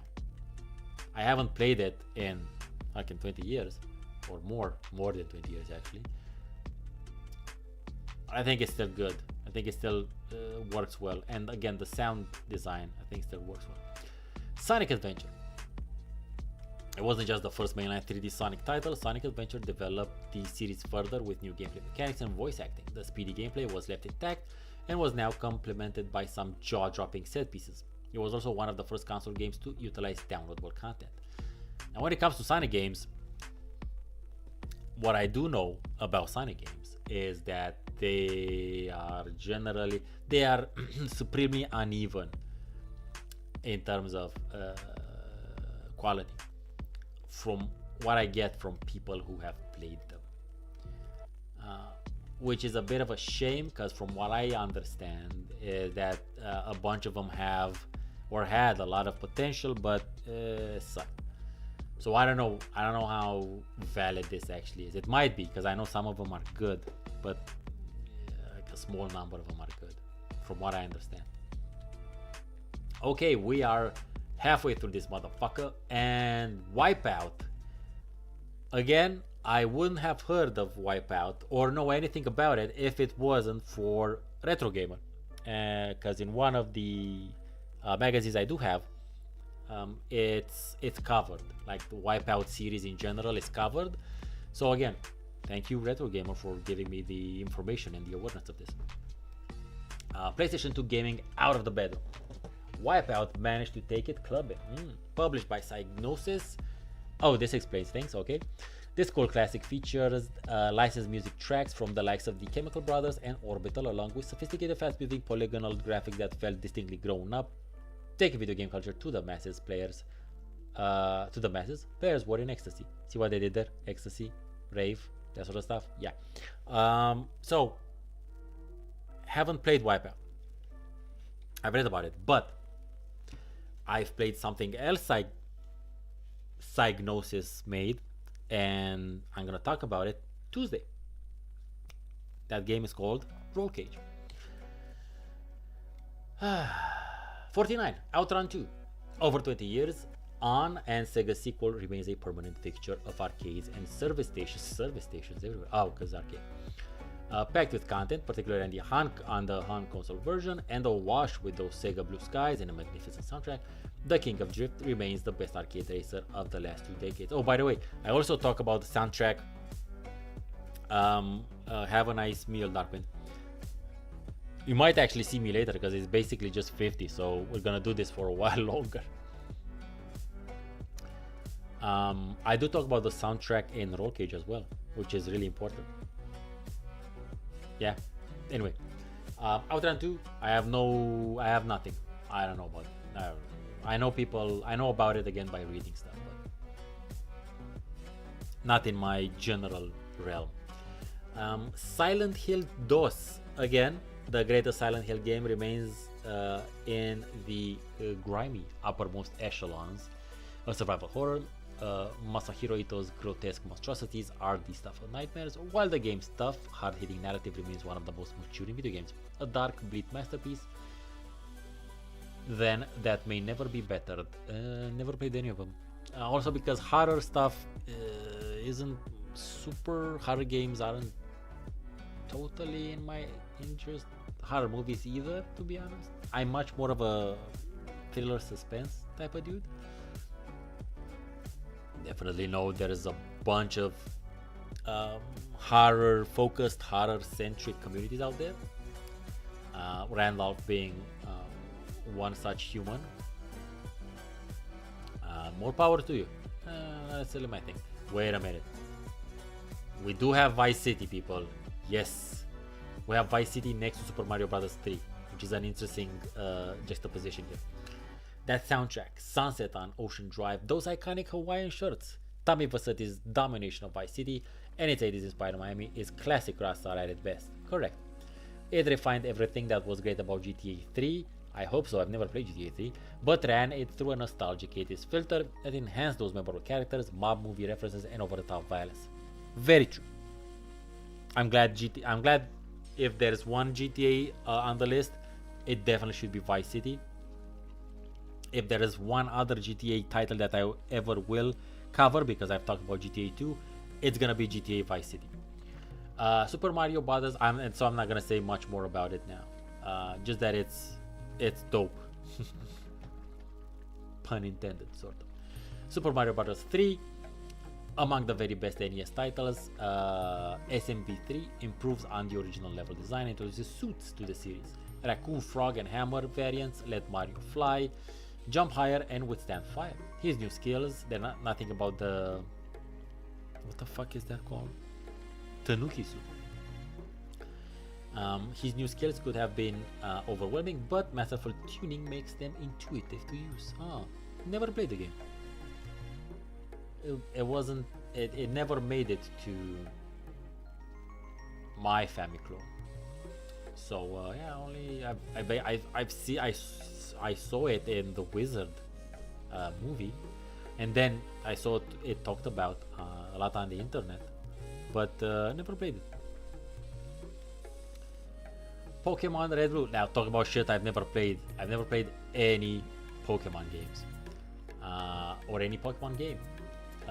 was a vital shot in the arm for the aging Game Boy and arguably the most sociable offline RPG ever. The game's genius is turning random battles from a chore into an opportunity, with every encounter a chance to bolster your team or gain more cute critters to trade away. Look, just because I've never played it doesn't mean, or never played it since, doesn't mean it's not good or anything. I am aware there's so many Pokemon titles and ginormous communities, and people are super fervent and avid about it, and that's totally great as long as you don't go over the top, motherfuckers. You know, otherwise you do you. It's fine by me. Sensible World of Soccer. I have a problem with the use of that word, but fair enough. Who would have thought a top-down interpretation of the beautiful sport, complete with tiny players, would be such a blinder? A game of two halves boasting blistering pace and depth. It also includes a manager mode. Okay, forming a title that continues to have fun. I don't think I've ever actually played this one. I've played a fair bit of Spectrum football games, and it's football for the millionth gajillionth time. It's football. The foot touches the ball consistently, and if you happen to touch the ball with your hand when the ball is in play and you're not a goalie, that's a penalty, because it's the opposite of your foot. Anyway, 43, Sonic the Hedgehog DOS, where Sonic the Hedgehog was an extremely good platformer. Sonic 2 would go on to become the stuff of gaming legend. So maybe this is one of the good ones. Bigger, better, faster, and featuring a truly unforgettable soundtrack, it propelled Sega, along with its Mega Drive, into stardom, marking the beginning of the real 16-bit console wars. It's also notable for Sonic Tuesday, an event that saw the game receive a synchronous release in the West, which was incredibly unusual at the time. Fair enough, 92, yeah. Again, I've never played any of the Sonic games. Seems like something I would probably enjoy, to be honest. I'm not sure. I dig the blue. I dig the mascot thing. I dig the blue hedgehog, speedy hedgehog idea, which is just like, what the fuck.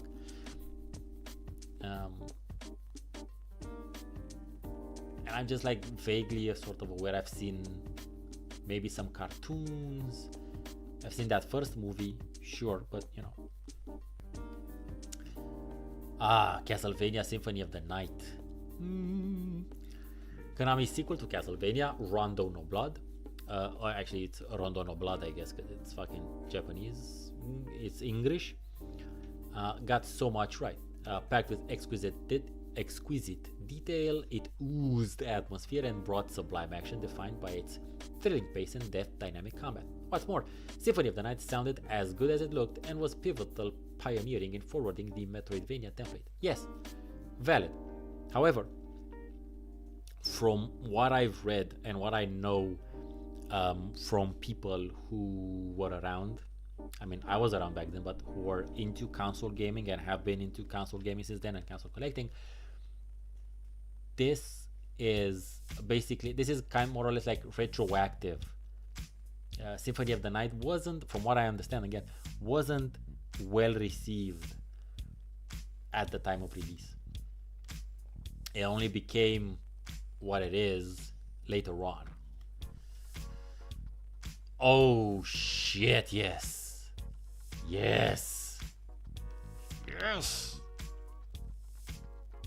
Manic Miner.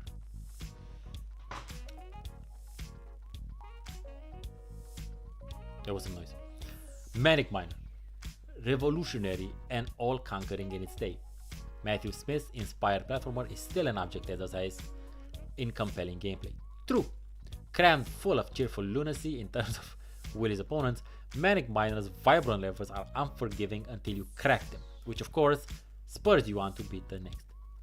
So, Manic Miner is one of those classic Spectrum games, or Specky as Dan would call it. Yeah, it's such a uniquely Spectrum ZXy sort of experience. I'm sure it's on a bunch of other stuff, but again, I can only relate to the Spectrum versions of it. The music is so clearly digitized, but still makes sense, and the levels, the puzzles are can be so frustrating. Again, until you you understand the right timing and where you have to go and when you have to jump and that sort of shit.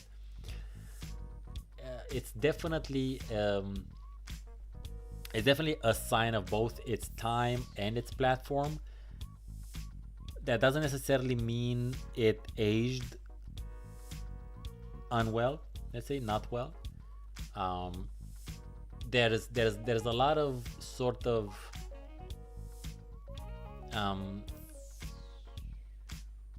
uniqueness to its simple 8-bit pixel art that kind of makes it still work nowadays, to be honest, because there's so much imagination that goes into us interpreting especially 8-bit pixel art,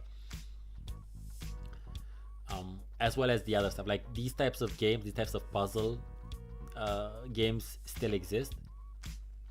I don't know if this was not Manic Miner, but you know, Jet Set Willy and that sort of stuff. I don't know if these were the kernels, the creators of the genre, but the type of games definitely still exists. The type of spirit of these games definitely still exists, and Manic Miner is one of those things that you can start now, you can play now and still enjoy, because again, much like something like Space Invaders or Tetris, which is again one of my top 5 games for sure. Much like those games, the core sort of loop is clear, it's concise, and it's done well. So much so that you can play it now and get this, I think, the same amount of enjoyment. You know, the perspective is different because, you know, you're playing it on, you might be playing it on different hardware, and you have a different sort of backlog of experience. But yeah, I do plan on making a Spectrum ZX games listicle at a certain point, and I'm actually super duper looking forward to replaying Manic Miner for that a little bit. I need to take a quick bio break, so I will be back shortly. I'm gonna leave you with this this special image which I need to remake, but yeah, I'll be back in a bit. Don't go away.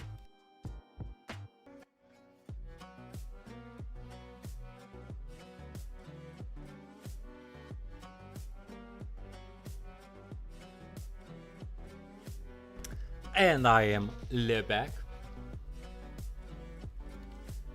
So Manic Miner, yeah, that's where we ended this one. Cool, yeah, good. Space Harrier on 40. Oh, got Deus Ex on 38. Nice. So Space Harrier is not something I have direct contact with. A masterpiece on multiple levels, Yu Suzuki Space Harrier also broke new ground with every turn. Its sprite scaling tech had previously powered Suzuki's Hang-On, but his serial shooter uses it to render wildly imaginative sci-fi visuals. A special note is the deluxe version's motion simulation cabinet. Let me see. Mic is on. Okay. Space Harrier is something I've learned about long after its release. Never really played it. I don't know if I've even played something similar to it, to be honest. Not really. This is a very arcadey sort of thing. I know it's available on some other platforms, on consoles. Maybe on an Amiga, I'm not sure. But yeah, nothing I've actually ever played.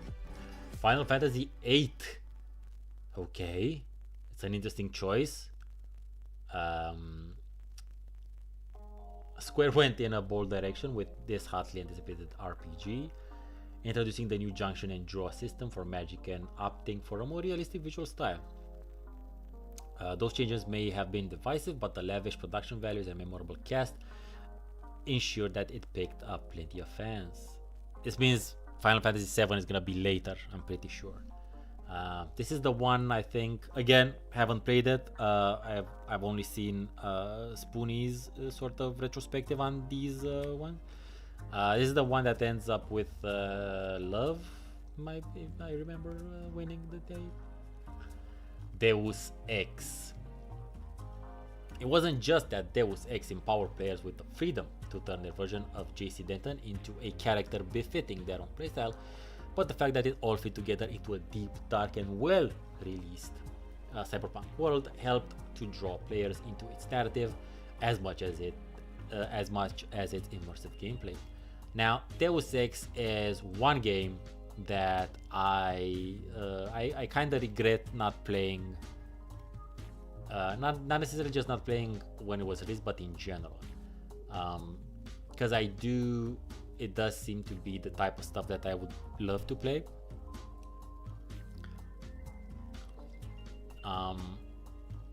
Yeah, Dav, but again, like I said, Retro Gamer is a specialty magazine, and these people being Brits who have had experience since the Spectrum, at least, as we saw with the Manic Miner. The list has different stuff. So Soros is why can't I play now? Technically I can, and arguably I should, but the thing is, the amount of time I know the game would require for me to get a deep enough and a proper enough experience of it kind of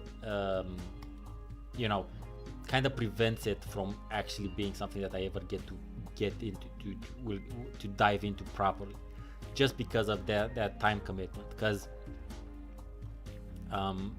you have to understand, and this might sound weird, but it's not. Like, everything I play has to make it in one form or another on the channel, and going into something that might eat up, I don't know, north of 50 hours just to get through the game once, or is not the best sort of investment of my channel time. So that's basically why, more or less. I have considered playing Human Revolution, which I played when it was released, and replaying it now, and making like a video built around the idea of comparing the cyberpunk aesthetic / world of Human Revolution to real world, and see which is more cyberpunk or more dystopian. So that would be kind of an idea, because I know Human Revolution is shorter than this one, but even that one, I don't know, because Indigo Gaming has that series about cyberpunk in general, so he dove deep into some stuff. So I don't know if that one's ever gonna be something I get to around doing, but it is an idea.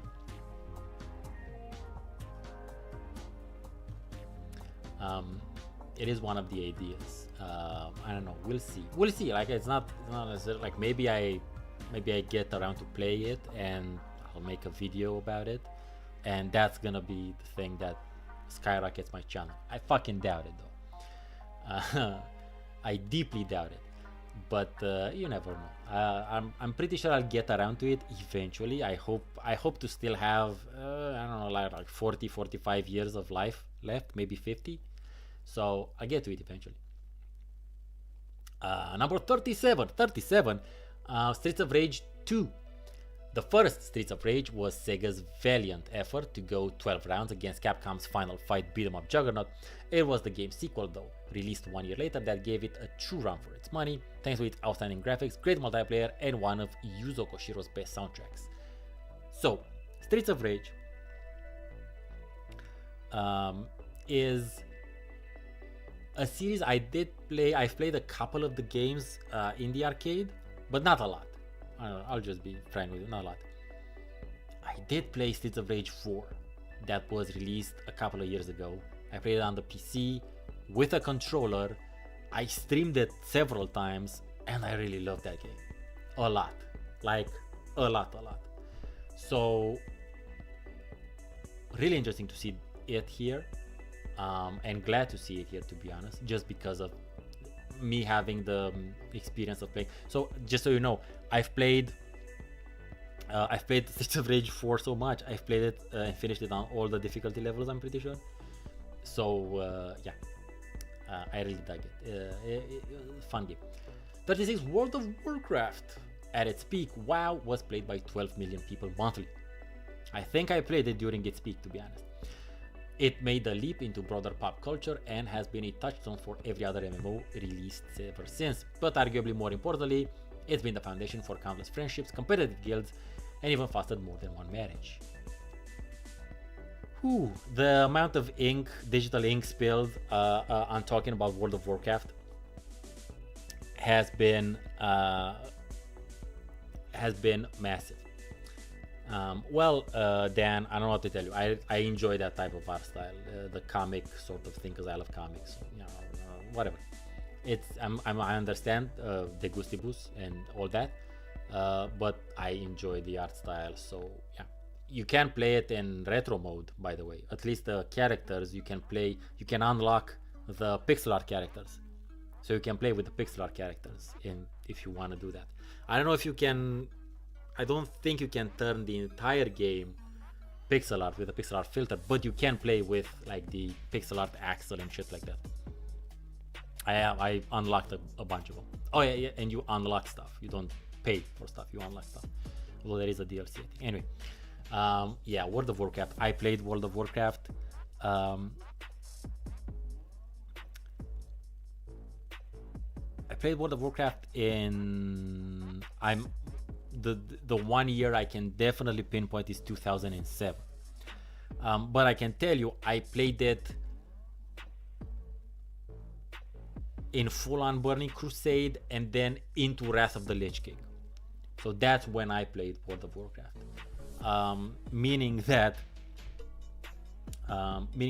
I still had to grind at level 40 to get my first mount, and to grind a lot of money to get it. Like, so I've played a lot of, I still played a lot of like all of the original vanilla Warcraft, let's say. Granted, it was updated, it was past 1.4, which fixed spawning issues and a bunch of shit, especially the Barons, which, woo, as a Horde player, yeah. So my experience of World of Warcraft was very still close to vanilla OG version,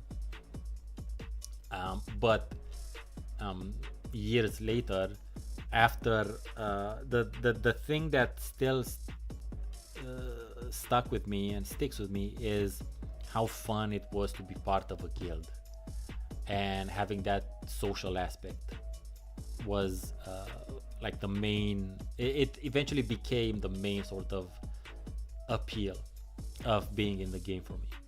And that's something that I've been trying kind of sort of to replicate with my Discord server.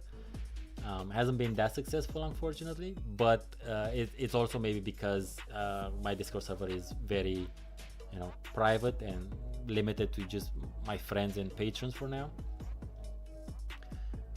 And also we don't really have a common sort of game, let's say, or type of activity to focus around. And I'm hoping maybe Path of Exile 2 becomes that thing. We'll see. But that's all I'm gonna say about World of Warcraft, because I can always talk about World of Warcraft and I'm tired. And I've already been talking for, I don't know, fucking 2 hours or something. So, and we're barely 35 with asteroids. Gotta have asteroids. So up until now we had asteroids, Space Invaders via Galaga, Manic Miner. So Tetris has to come sometime soon. Although far from the first vector coin up, asteroids was the first To rule the arcades, it's unusual for a fixed shoot 'em up in that it lets you fly your ship in any direction that you rotate it to face. It equally novel. Yeah, I mean, it's Asteroids, man. Whatever version, it's a fun version. I always played the Spectrum one. It's Asteroid. It's, again, simple concept, done well, ba boom. Final Fantasy VII, okay, so it's not as late as I thought it would be, which is interesting. We had Final Fantasy 7 and 8. I don't think we're gonna get any other Final Fantasies as far as reputation goes. Square's RPG was enormously influential in its cinematic approach to video game storytelling, with big emotional hits, and a tale of corporate greed at the expense of the planet. That feels as irrelevant as ever today. However, the likable cast and varied side activities ensure that it's not all doom and gloom, because, you know, you're playing eco-terrorists, to be honest. Yeah, Final Fantasy VII, Final Fantasy VII was such a big sort of cultural touchstone, gaming cultural touchstone that it actually made it through to my PC gaming bubble.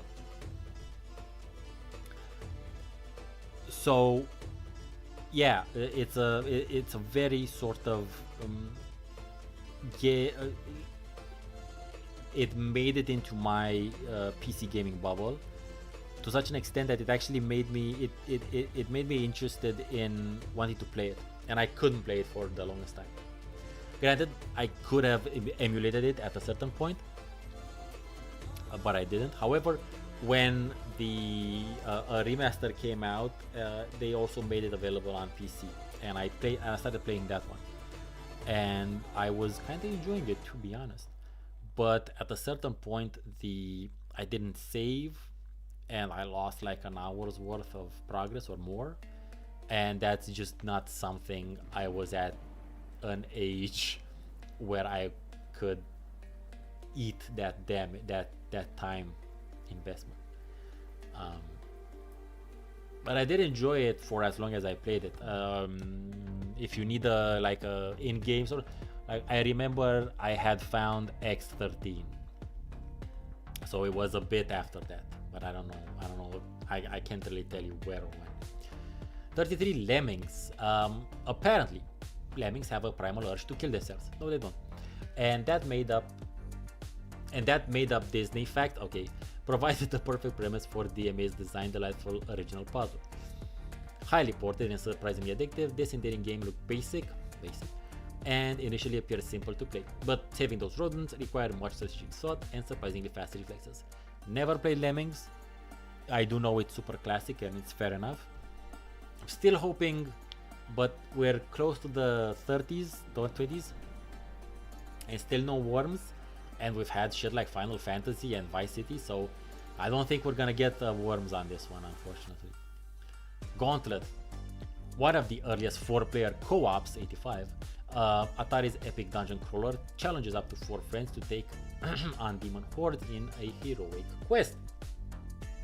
Its shoot-em-up aspect is enhanced by the need to explore and build your characters, and by unintentionally funny speech samples like "Wizard needs food badly," which I don't know how that is actually rendered. I don't know how that actually sounds, because I've never played this.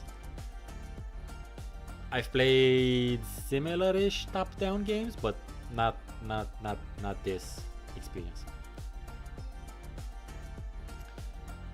Defender, yeah, Defender. I've also played a Defender-like again. Unlike any shooter that came before, Defender boasts bi-directional scrolling and 6 enemy types with distinct attacks. In clever twist, one evolves from abducted astronauts that you fail to save from your enemies, making saves as important as blasting foes while not crashing your insanely fast ship. Yeah, it's fun, it's cool. Not something you generally, as both Dav and Dan I think say, not something you generally see on these lists. But again, retrogamer, man. Half-Life 2.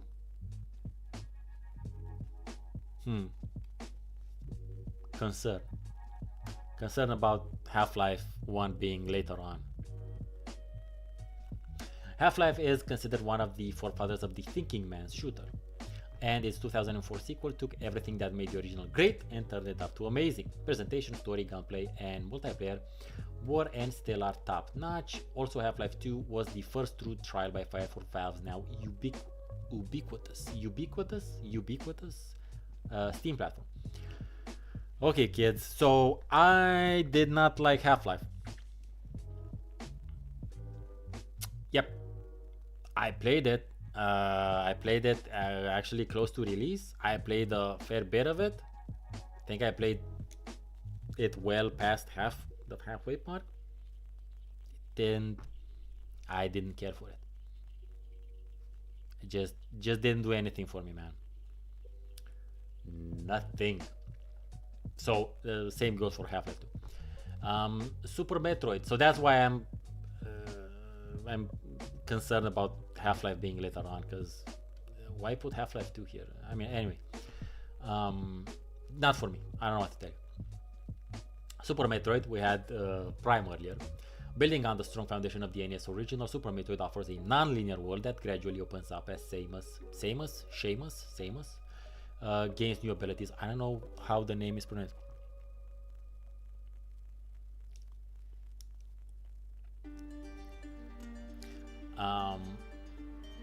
The oppressive atmosphere and top quality level design make this one of the very finest games of its type, often imitated and very rarely matched. Also, you know, spawned half of the Metroidvania subgenre. Yeah, Dev, of course. I'm not saying it's not. I've never said it's not an important title.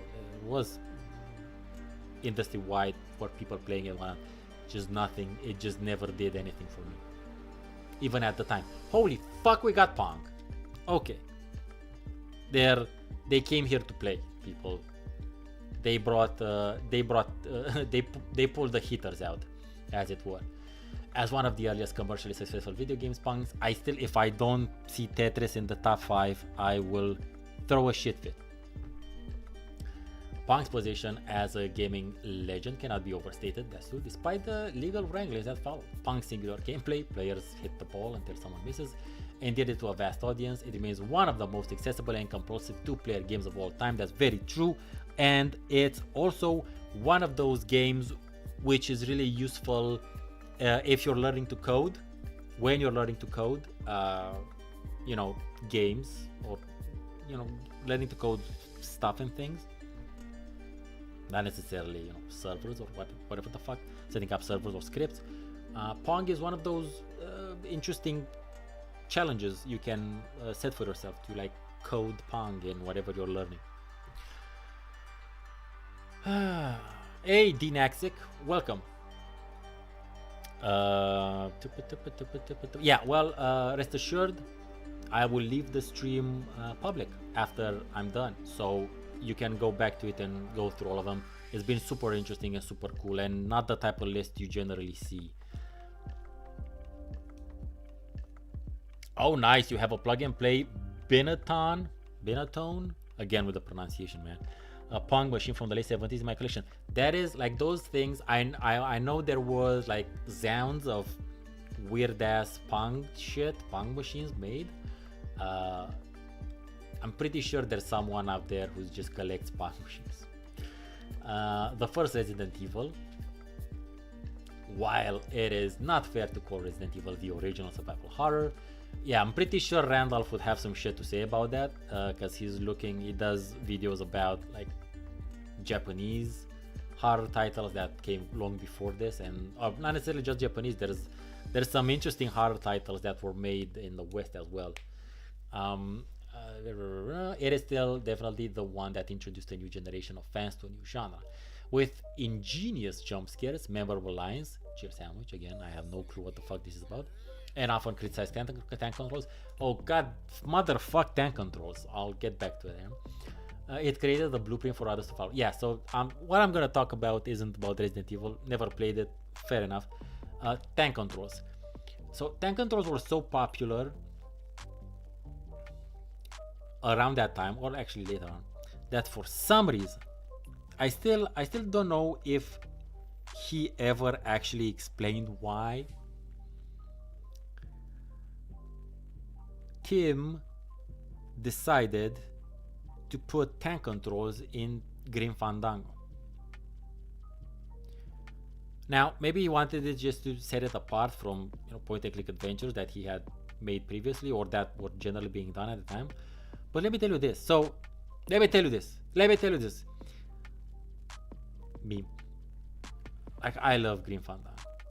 It's like what I say in the video about it is totally true. It's the game that illustrated to me how video games can be much more than simple entertainment or time sinks, and they can be art.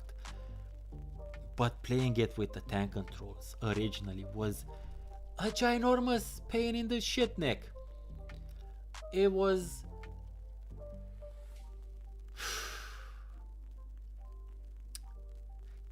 the thing with adventure games is that finding the puzzle solution can be and is meant to be partially frustrating on its own. And that's okay. Once you learn what the genre is, that's part of the genre, that's part of the core gameplay loop. It's to be expected. But part of that frustration shouldn't come from the controls being ass. And tank controls for an adventure game back then, at least 3D adventure game back then at least, were very ass.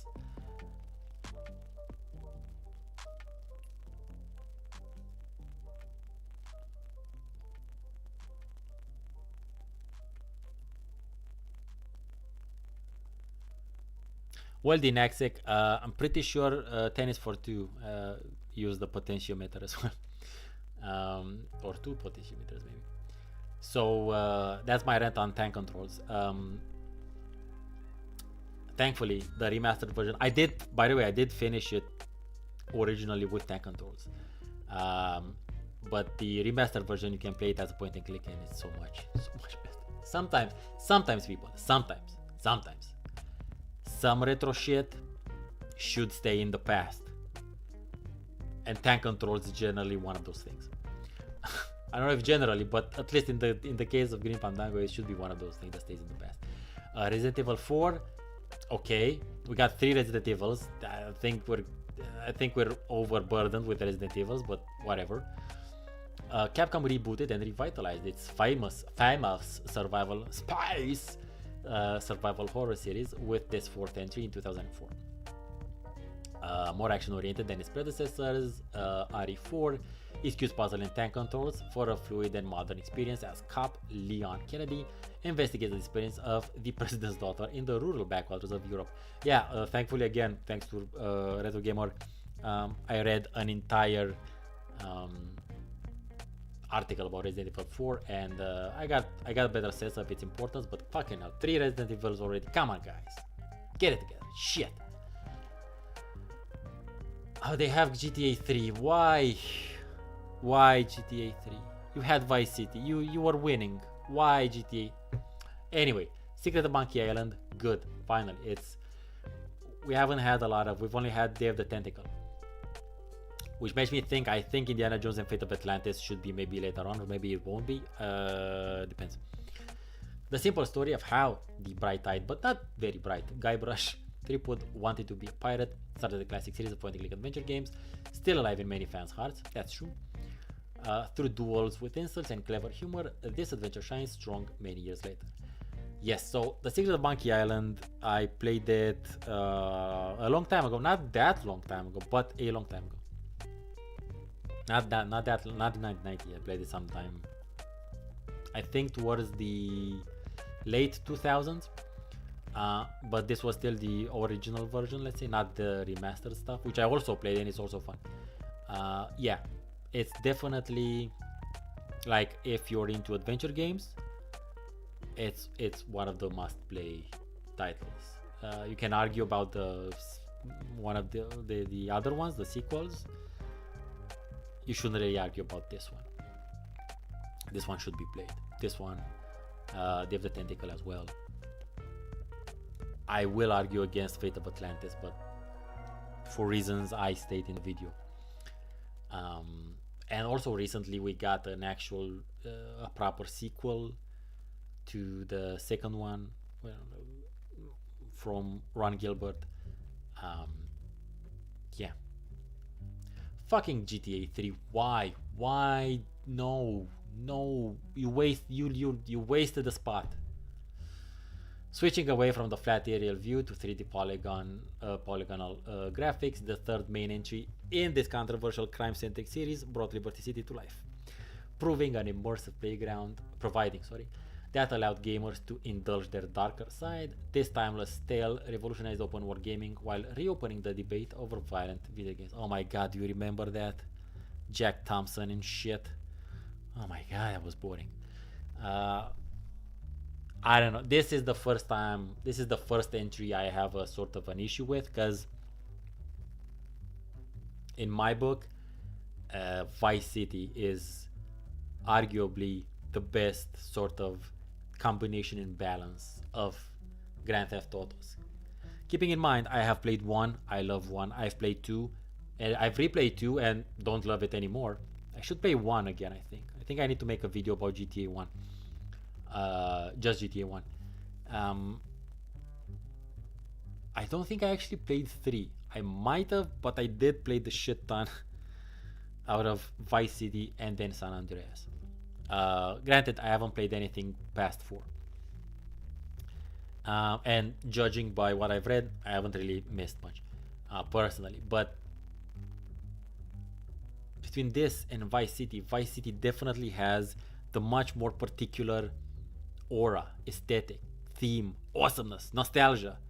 You could argue that's where 80s nostalgia started with Vice City. Although you could also argue it started with like The Wedding Singer or some shit like that. But in gaming, I think that's where nostalgia, retro nostalgia, sort of started with Vice City.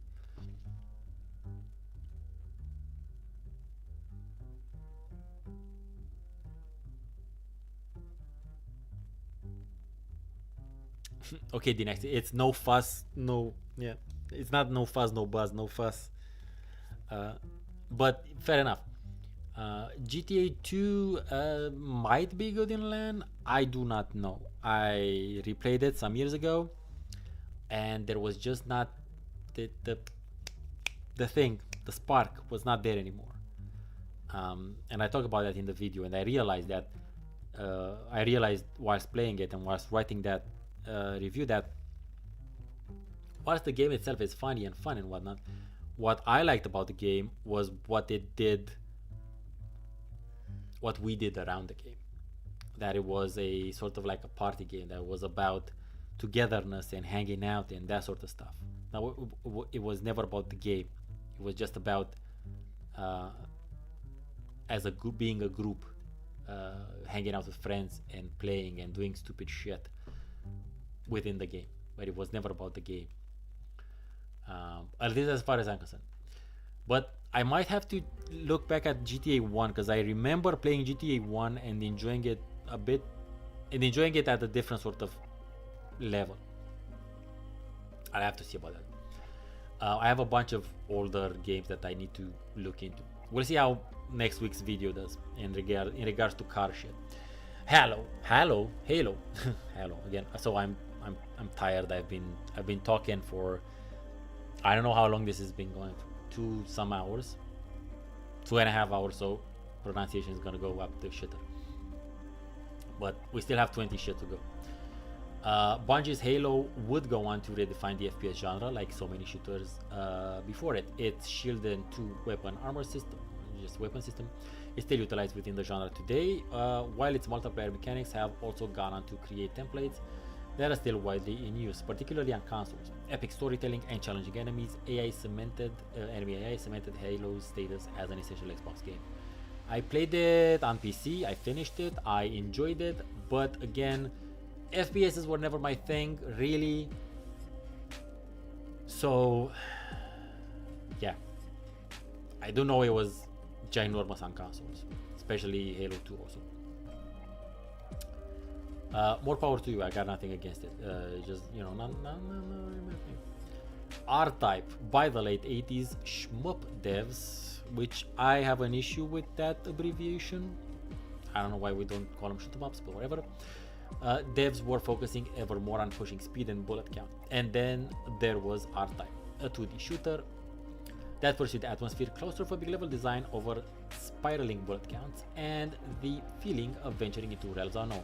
It was still tough and authentic, but delightfully different. And I've never played it. Shoot 'em ups were a thing that I mainly played on the Spectrum, to be honest. I haven't really. The only thing I think I can say that I played on the PC was Tyrion 2000, but otherwise I played a lot of these on the Spectrum. And some of my favorite I think was Xenaps or Zynaps. Again, I would just pronounce it Xenaps. I don't know how that one would normally sound. There was that one. There was Orion. I'm pretty sure it was called. Maybe it wasn't Orion. Maybe I'm crazy. Anyway, games that I will definitely feature if I ever get to make that Spectrum listicle. 21 Donkey Kong definitely has to be here. Classic arcade. Never played it, but you know, it's a thing. Before Donkey Kong, game characters require ladders to move about platforms, but with the introduction of Jumpman, the platform genre as we know it today came to life. It was also an early example of storytelling in video games and remains hardly contested by high school skater. Yeah, true enough. I played some versions of it, obviously, but never actually Donkey Kong. Oh, you know what we haven't had yet? Pac-Man. Tomb Raider. Yeah, definitely has to be here. Holy shit, look at. Okay, so the closer we get to the top, we get more text. Few video game characters capture the zeitgeist like Lara Croft, while the advertising for later games will spend more focus on her wardrobe and sexuality. Fair enough. It's important to remember the sheer impact Lara's first adventure made. Despite debuting on Sega's Saturn, Lara's success became intertwined with Sony's PlayStation, of course, and her dramatic escapades around the world instantly proved a hit with gamers. Yeah, there is a clunkiness to her first adventure that's been obliterated from modern touring. But for all their visual splendor and slick controls, they lack the sheer scale and sense of exploring that made Lara's early adventure feel so fun and epic. Not something I ever played, because of, you know, it was on console. I think I tried to emulate it once. I never got into it. But again, nothing against anyone digging it. Look, I was just always have been and always will be PC humor, so it is what it is. Shenmue DOS. I remember talking about about Shenmue in that prior list, and the fact that I'm aware of it just like for historical purposes. While the first impression that Shenmue's technological prowess made was impossible to repeat, 2 is a highly memorable adventure in its own right, where the first step on Ryo Hazuki's road of revenge took place in the comfortable surroundings of his hometown. His adventures in Hong Kong carry a tangible sense of danger, and his heroic inclinations quickly land him in trouble. Well, it is what it is. Before long, he's confronting gangs, gambling on street corners, and getting involved in the underground fighting scene with allies like Ren, that you're never sure are entirely on your side. Despite the balance of gameplay, emphasizing action and thrilling set pieces over slow-paced investigation, the more contemplative aspects of Shenmue have been retained. As those who have experienced Ryo's long walk with Shenhua will attest. Allow yourself to get lost in Shenmue 2 and you'll never forget it. Hey, look, whilst these might not have been the games that I would have played anyway, I do understand their importance for the gaming industry and culture overall. My issue is with those who have only been exposed to console gaming, being ignorant of history of gaming in general, and basically anything that's not been on a console. That's where I have issues. The first Outrun, we had Outrun 2 earlier. Arcade Racer, well established before Yu Suzuki's Outrun came along, but it still managed to forge its own path. Cutting edge super scalar technology. Yeah. If I'm not mistaken, there was a recent sort of Outrun thingy. I don't know what it was, but it was a recent something. Well, Dev, hopefully I don't lose the voice completely. Metal Gear Solid. See, this is another one of these games that this series basically. The first Metal Gear never made it to my side of the NES aisle, and obviously none of the other ones. So again, I understand it's a series that a lot of people dig. I watched some videos about it, and the story and the characters make fuck all sense. And yeah, I think I'm just gonna skim through the text. I'm not gonna read the entirety of it.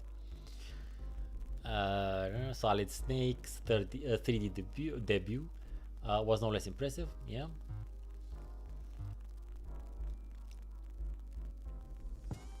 Oh, Thief gets a name drop. Then there's its stealth mechanics, which are very bit as good as those found in Thief the Dark Project, which debuted a few months later. Yeah, okay, fair enough. Well, at least Thief got a name drop. I don't know if we're gonna see it, but it got a name drop, kids.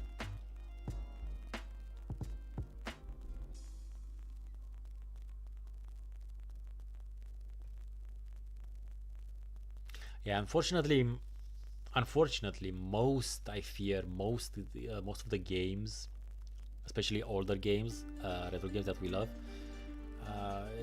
it's likely they were made under some horrendous crunch conditions, which I have never been cool with. No. Including Diablo 2. Diablo 2 was made like an entire year of crunch. See fucking Half-Life on 15. God damn it. Super Mario Kart. I think we talked about Mario Kart N64. Again, I understand it was cool and fun and shit. Never played it because, you know, never had the consoles. I think I played something at a friend's on some friend's Switch thing. I think it's called something like Mario Party stuff, where you can choose from the characters and you play like games, like board games, and you have all kinds of mini games and shit like that. I think there's a racing game in that one. I'm not sure. But look, hey, it's totally fine. Most likely, if if circumstances would have been different, probably would have played it for sure.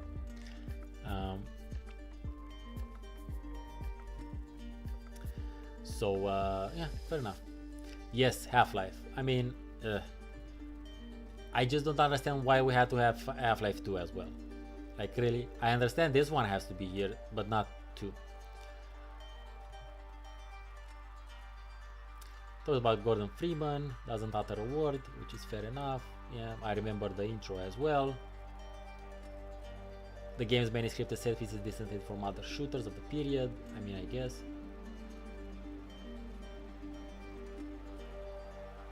Mechanically, it's monstrously rich, with a satisfying amount of weaponry to exploit a range of truly challenging enemies to take down. I mean, I guess. Or avoid in some thrilling multiplayer battles. Yeah.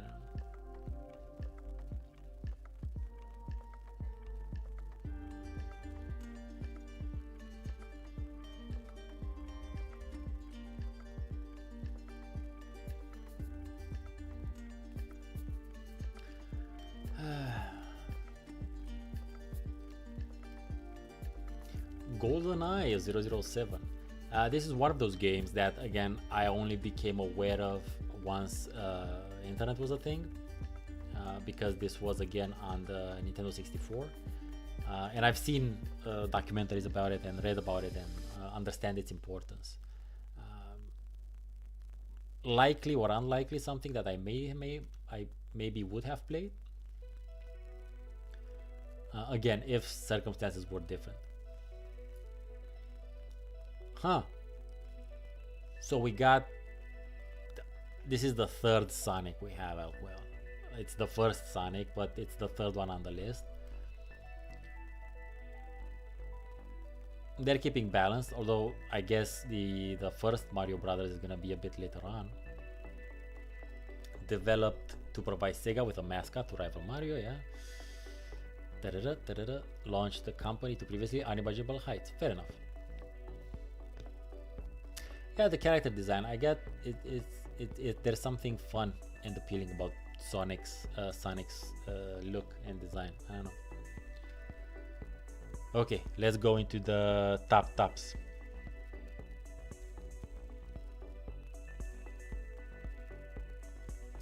Hey, new humans. You dropped in towards the end where I'm already losing my voice and patience with the text. Fanzer's box, we had Sonic 2 and Sonic 3D, I think, up until now. And this is Sonic 1. So, yeah. I don't know, but we're going into the top 10-ish, so there still hasn't been any Tetris, any Pac-Man yet, which is odd.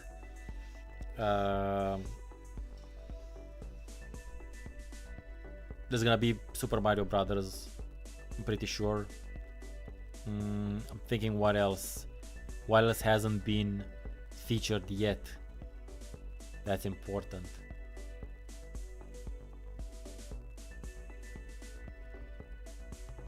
We've already had the Diablos. I mean 1 and 2, the ones that matter. I don't know, let's see.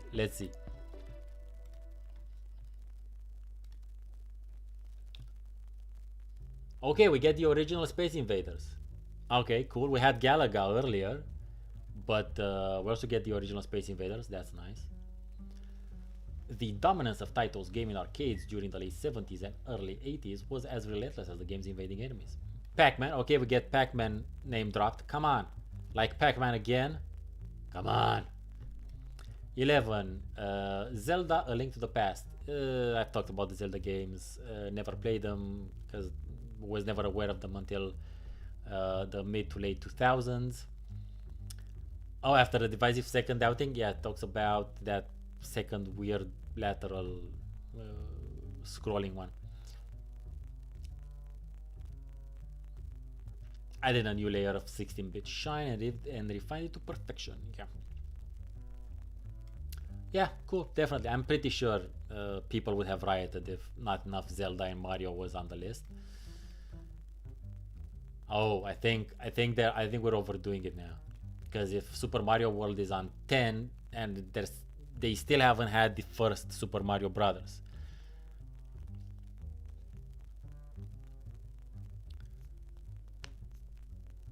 Ooh, Elite. Yeah, that is a good one. Fuck. Yeah, I wasn't even thinking about that. This isn't looking good, kids. We're at number 10 and still no Tetris. Highly refined platformer, culmination.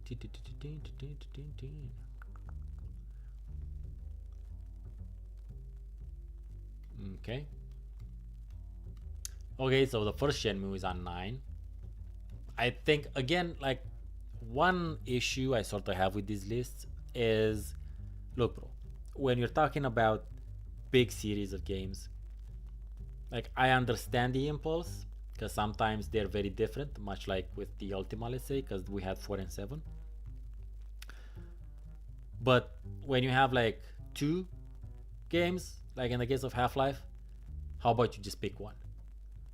When you have GTA, how about you just pick one? Or at most pick one from 1-2 and one from the other ones. Same goes for Shenmue. Why not just go with the original, with which initiated and originated a lot of stuff and made some shit that was never before seen. But again, there was SimCity. We did have SimCity, but only SimCity, not SimCity 2000 and nothing else. Well, at least we had SimCity, and the list started with Civilization 1, so there is that. Okay, so we got okay, I'm gonna do the zoom in thing, so hopefully. Hey, so Super Mario Brothers is on 8, Elite is on 7. Good. Thank fuck Retro Gamer is from the UK, because if it weren't from the UK, we would have never seen we would have never seen Elite, period, let alone in the top 10. Yeah, Super Mario Brothers has to be there because it's fucking important. I played the shit out of it on my family clone. True, but fucking Elite, especially on the Spectrum, it's insane. It's insane what they managed to do, how they managed to crunch in Elite on the Spectrum. Yeah, it's a game that obviously nowadays can be much grander, have cooler graphics and shit. But seeing this, having this polygonal sort of stuff on the Spectrum, was always super special. Was always super interesting. And I was a kid. I could barely understand what the fuck was going on. I would almost never make it into the planets, and whenever I did, was fucking mind blowing. It didn't stop me from loading the game and playing it. And by the way, this is when like I had a cassette tape loader on my Spectrum ZX. So which my Spectrum ZX was also a clone, was a communist-made clone. Locally made, by the way, so fucking A. Fucking Zelda again, god damn it. Pac-Man, yes, okay, we got Pac-Man.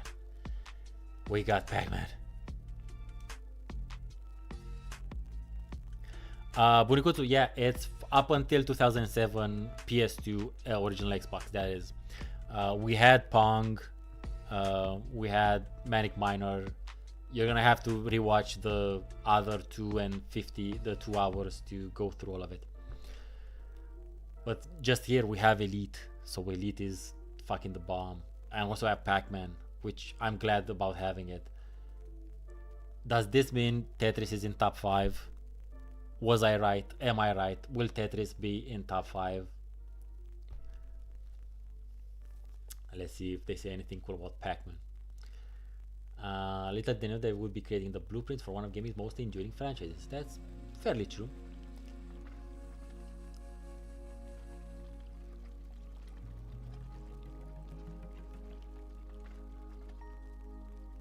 Yeah, fair enough. Ocarina of Time, cool.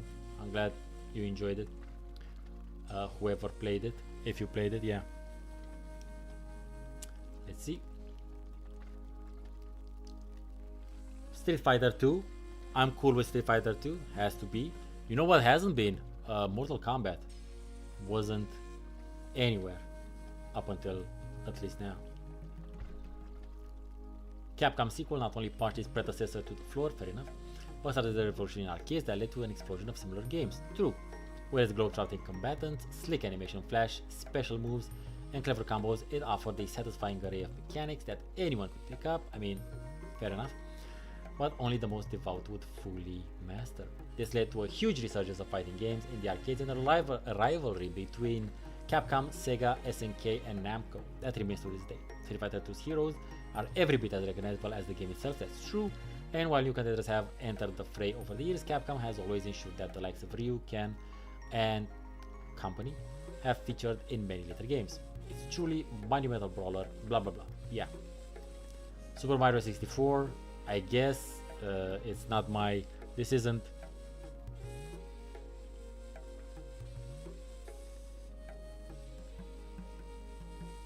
Well, Comic Savant, this is about. So, I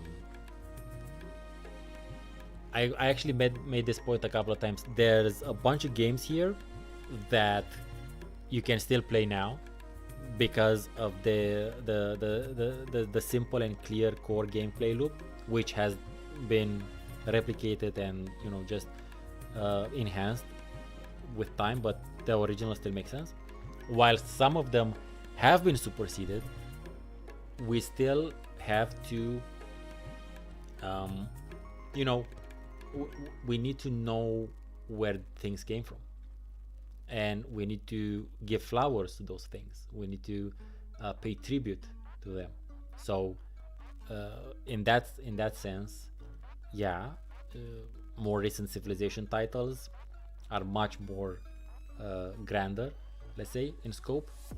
They look better. You can do a bunch of more things, but the core ideas, the basic gameplay concepts are still the same from the first one. So that's why these are the greatest retro games, because they started things or they did things differently. That sort of stuff. So it's about appreciating the past while understanding that the things that were done then, even if we have much better technical capabilities now, the things we're doing now are based on these things. These are the fundamentals. These are the pillars. As I said a couple of times, there's a couple of gaming series that are pillars of PC gaming, especially.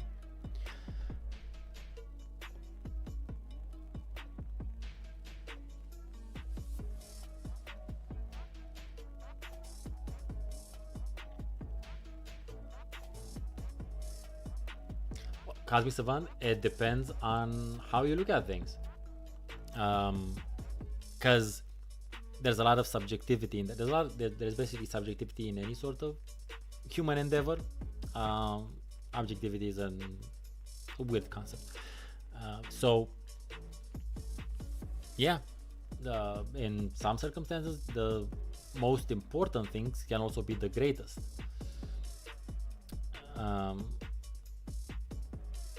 Depends on your particular threshold and your particular definition for those words.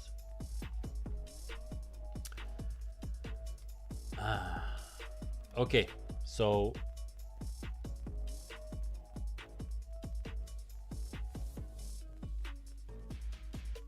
let's see. Doom 1 is on 2. A bit surprised. We've had Doom 2 again, like, pick one.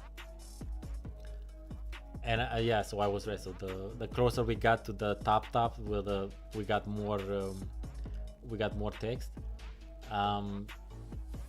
It is interesting to see. It's cool to have both of them. I'm afraid Tetris didn't make it, because it would be weird for Tetris to be on number 1. And maybe that's gonna be the biggest issue I have. Besides, putting Vice City 3 as well as putting GTA 3 as well as Vice City on it.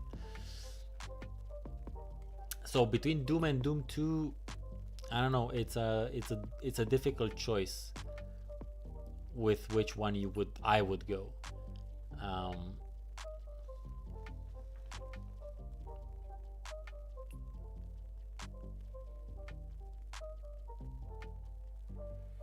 Original design for cutting-edge PCs.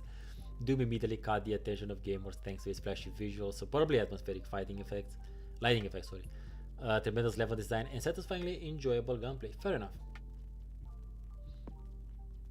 The global success of Doom meant that it would be converted to a plethora of later systems, from the SNES and Atari Jaguar, yeah, sure. Although I think the music on the Jaguar is really good, to Sony PlayStation and beyond. But its reach goes far greater than that. Check out the website, can it run Doom? Yeah. So maybe the first one would have been a chosen one.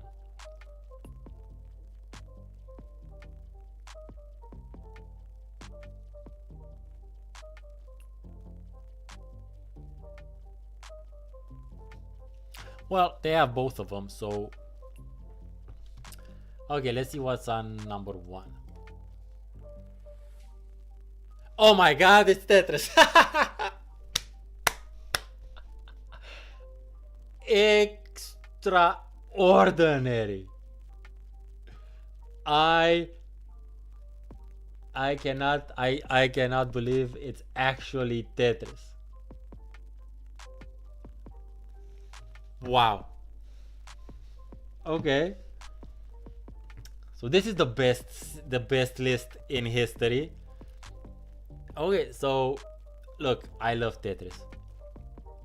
I love Tetris a lot. Again, I played it. I played it a shit ton, and I played the Spectrum version a lot. And this is how good. This is what I think about Tetris. If aliens show up and ask me to explain what video games are, I would show them Tetris.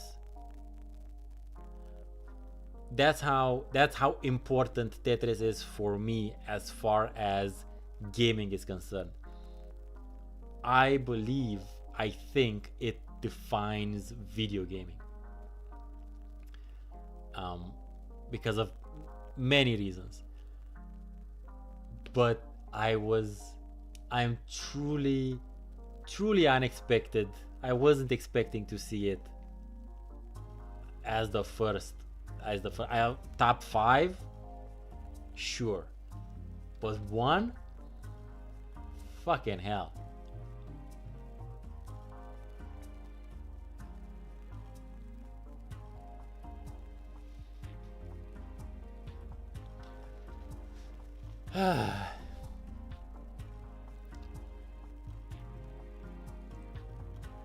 Tetris has universal appeal. That's true. Simple inputs, innate desire to create order from chaos. Fair enough. Solo games are fun, but brilliant multiplayer variants are available. Its inherent visual simplicity makes it adaptable with versions on platforms as simple as the Atari 2600. Yep. Yeah, the Game Boy incarnation was really super important because it came with the original Game Boy, pretty sure, and it introduced generations of gamers to Tetris. That said, I was bummed. I just said I was bummed that Tetris wouldn't make it. Wow.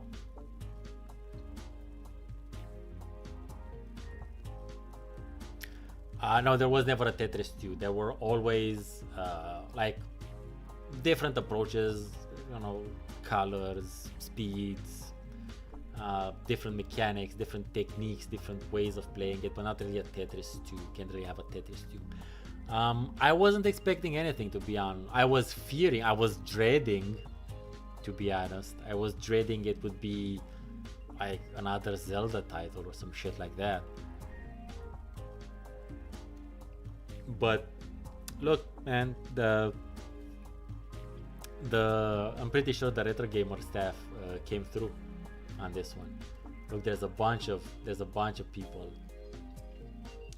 talking about it. Yeah, I'm as happy as a pig in shit with this one. Yep, I got nothing else to say on this one.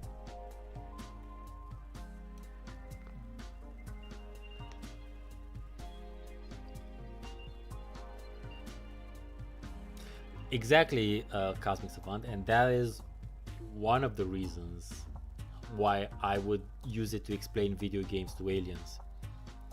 Because even people who normally wouldn't have had an interest in video games picked it up and played it, and maybe even enjoyed it. Yeah. So look, I was cautiously optimistic at the beginning of the list. And I'm super glad this one turned the way it did. Despite them also having GTA 3, a bit too many Marios, I think.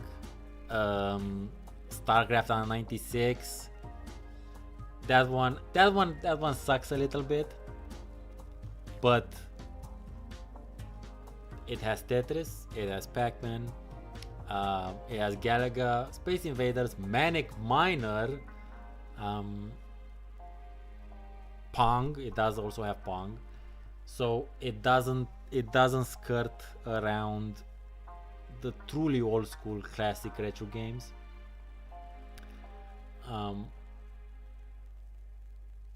Yeah, I'm speechless in the sense that I'm also tired because I've been doing this for 3 hours, talking continuously.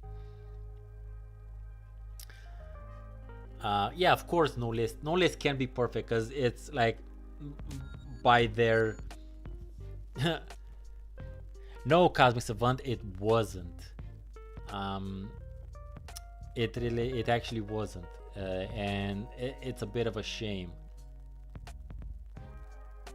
RPGs and CRPGs, there's like, so just so that I don't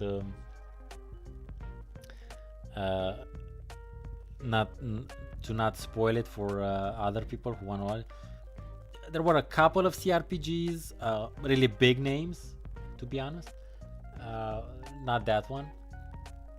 So yeah, no list can actually be perfect in any sense of the word, because by sheer definition of what it is, it's limited in scope.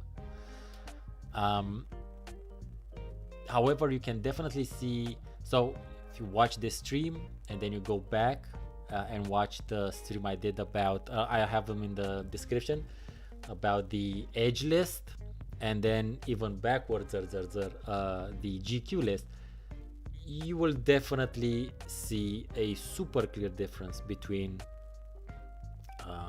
target audiences for those magazines as opposed to Retro Gamer.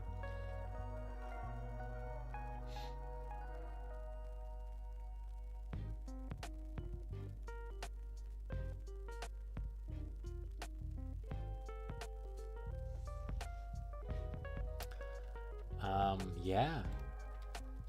So give me a yeah. So related to what the Naxix said, give me a sec. Boy.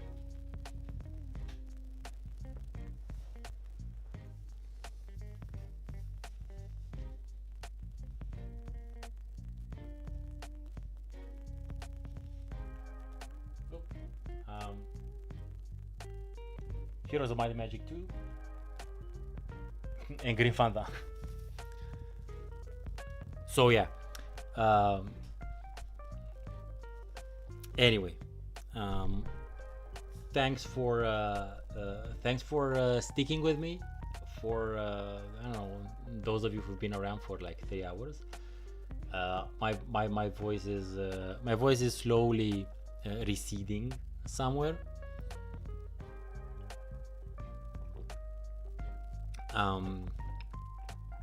Just a quick thing. So next week is gonna be a video on Tuesday. Very uncharacteristic video. It's gonna be a video where I compare dual racing games, or racing dual games, whatever you want to call them. It's gonna be Scars versus Roll Cage.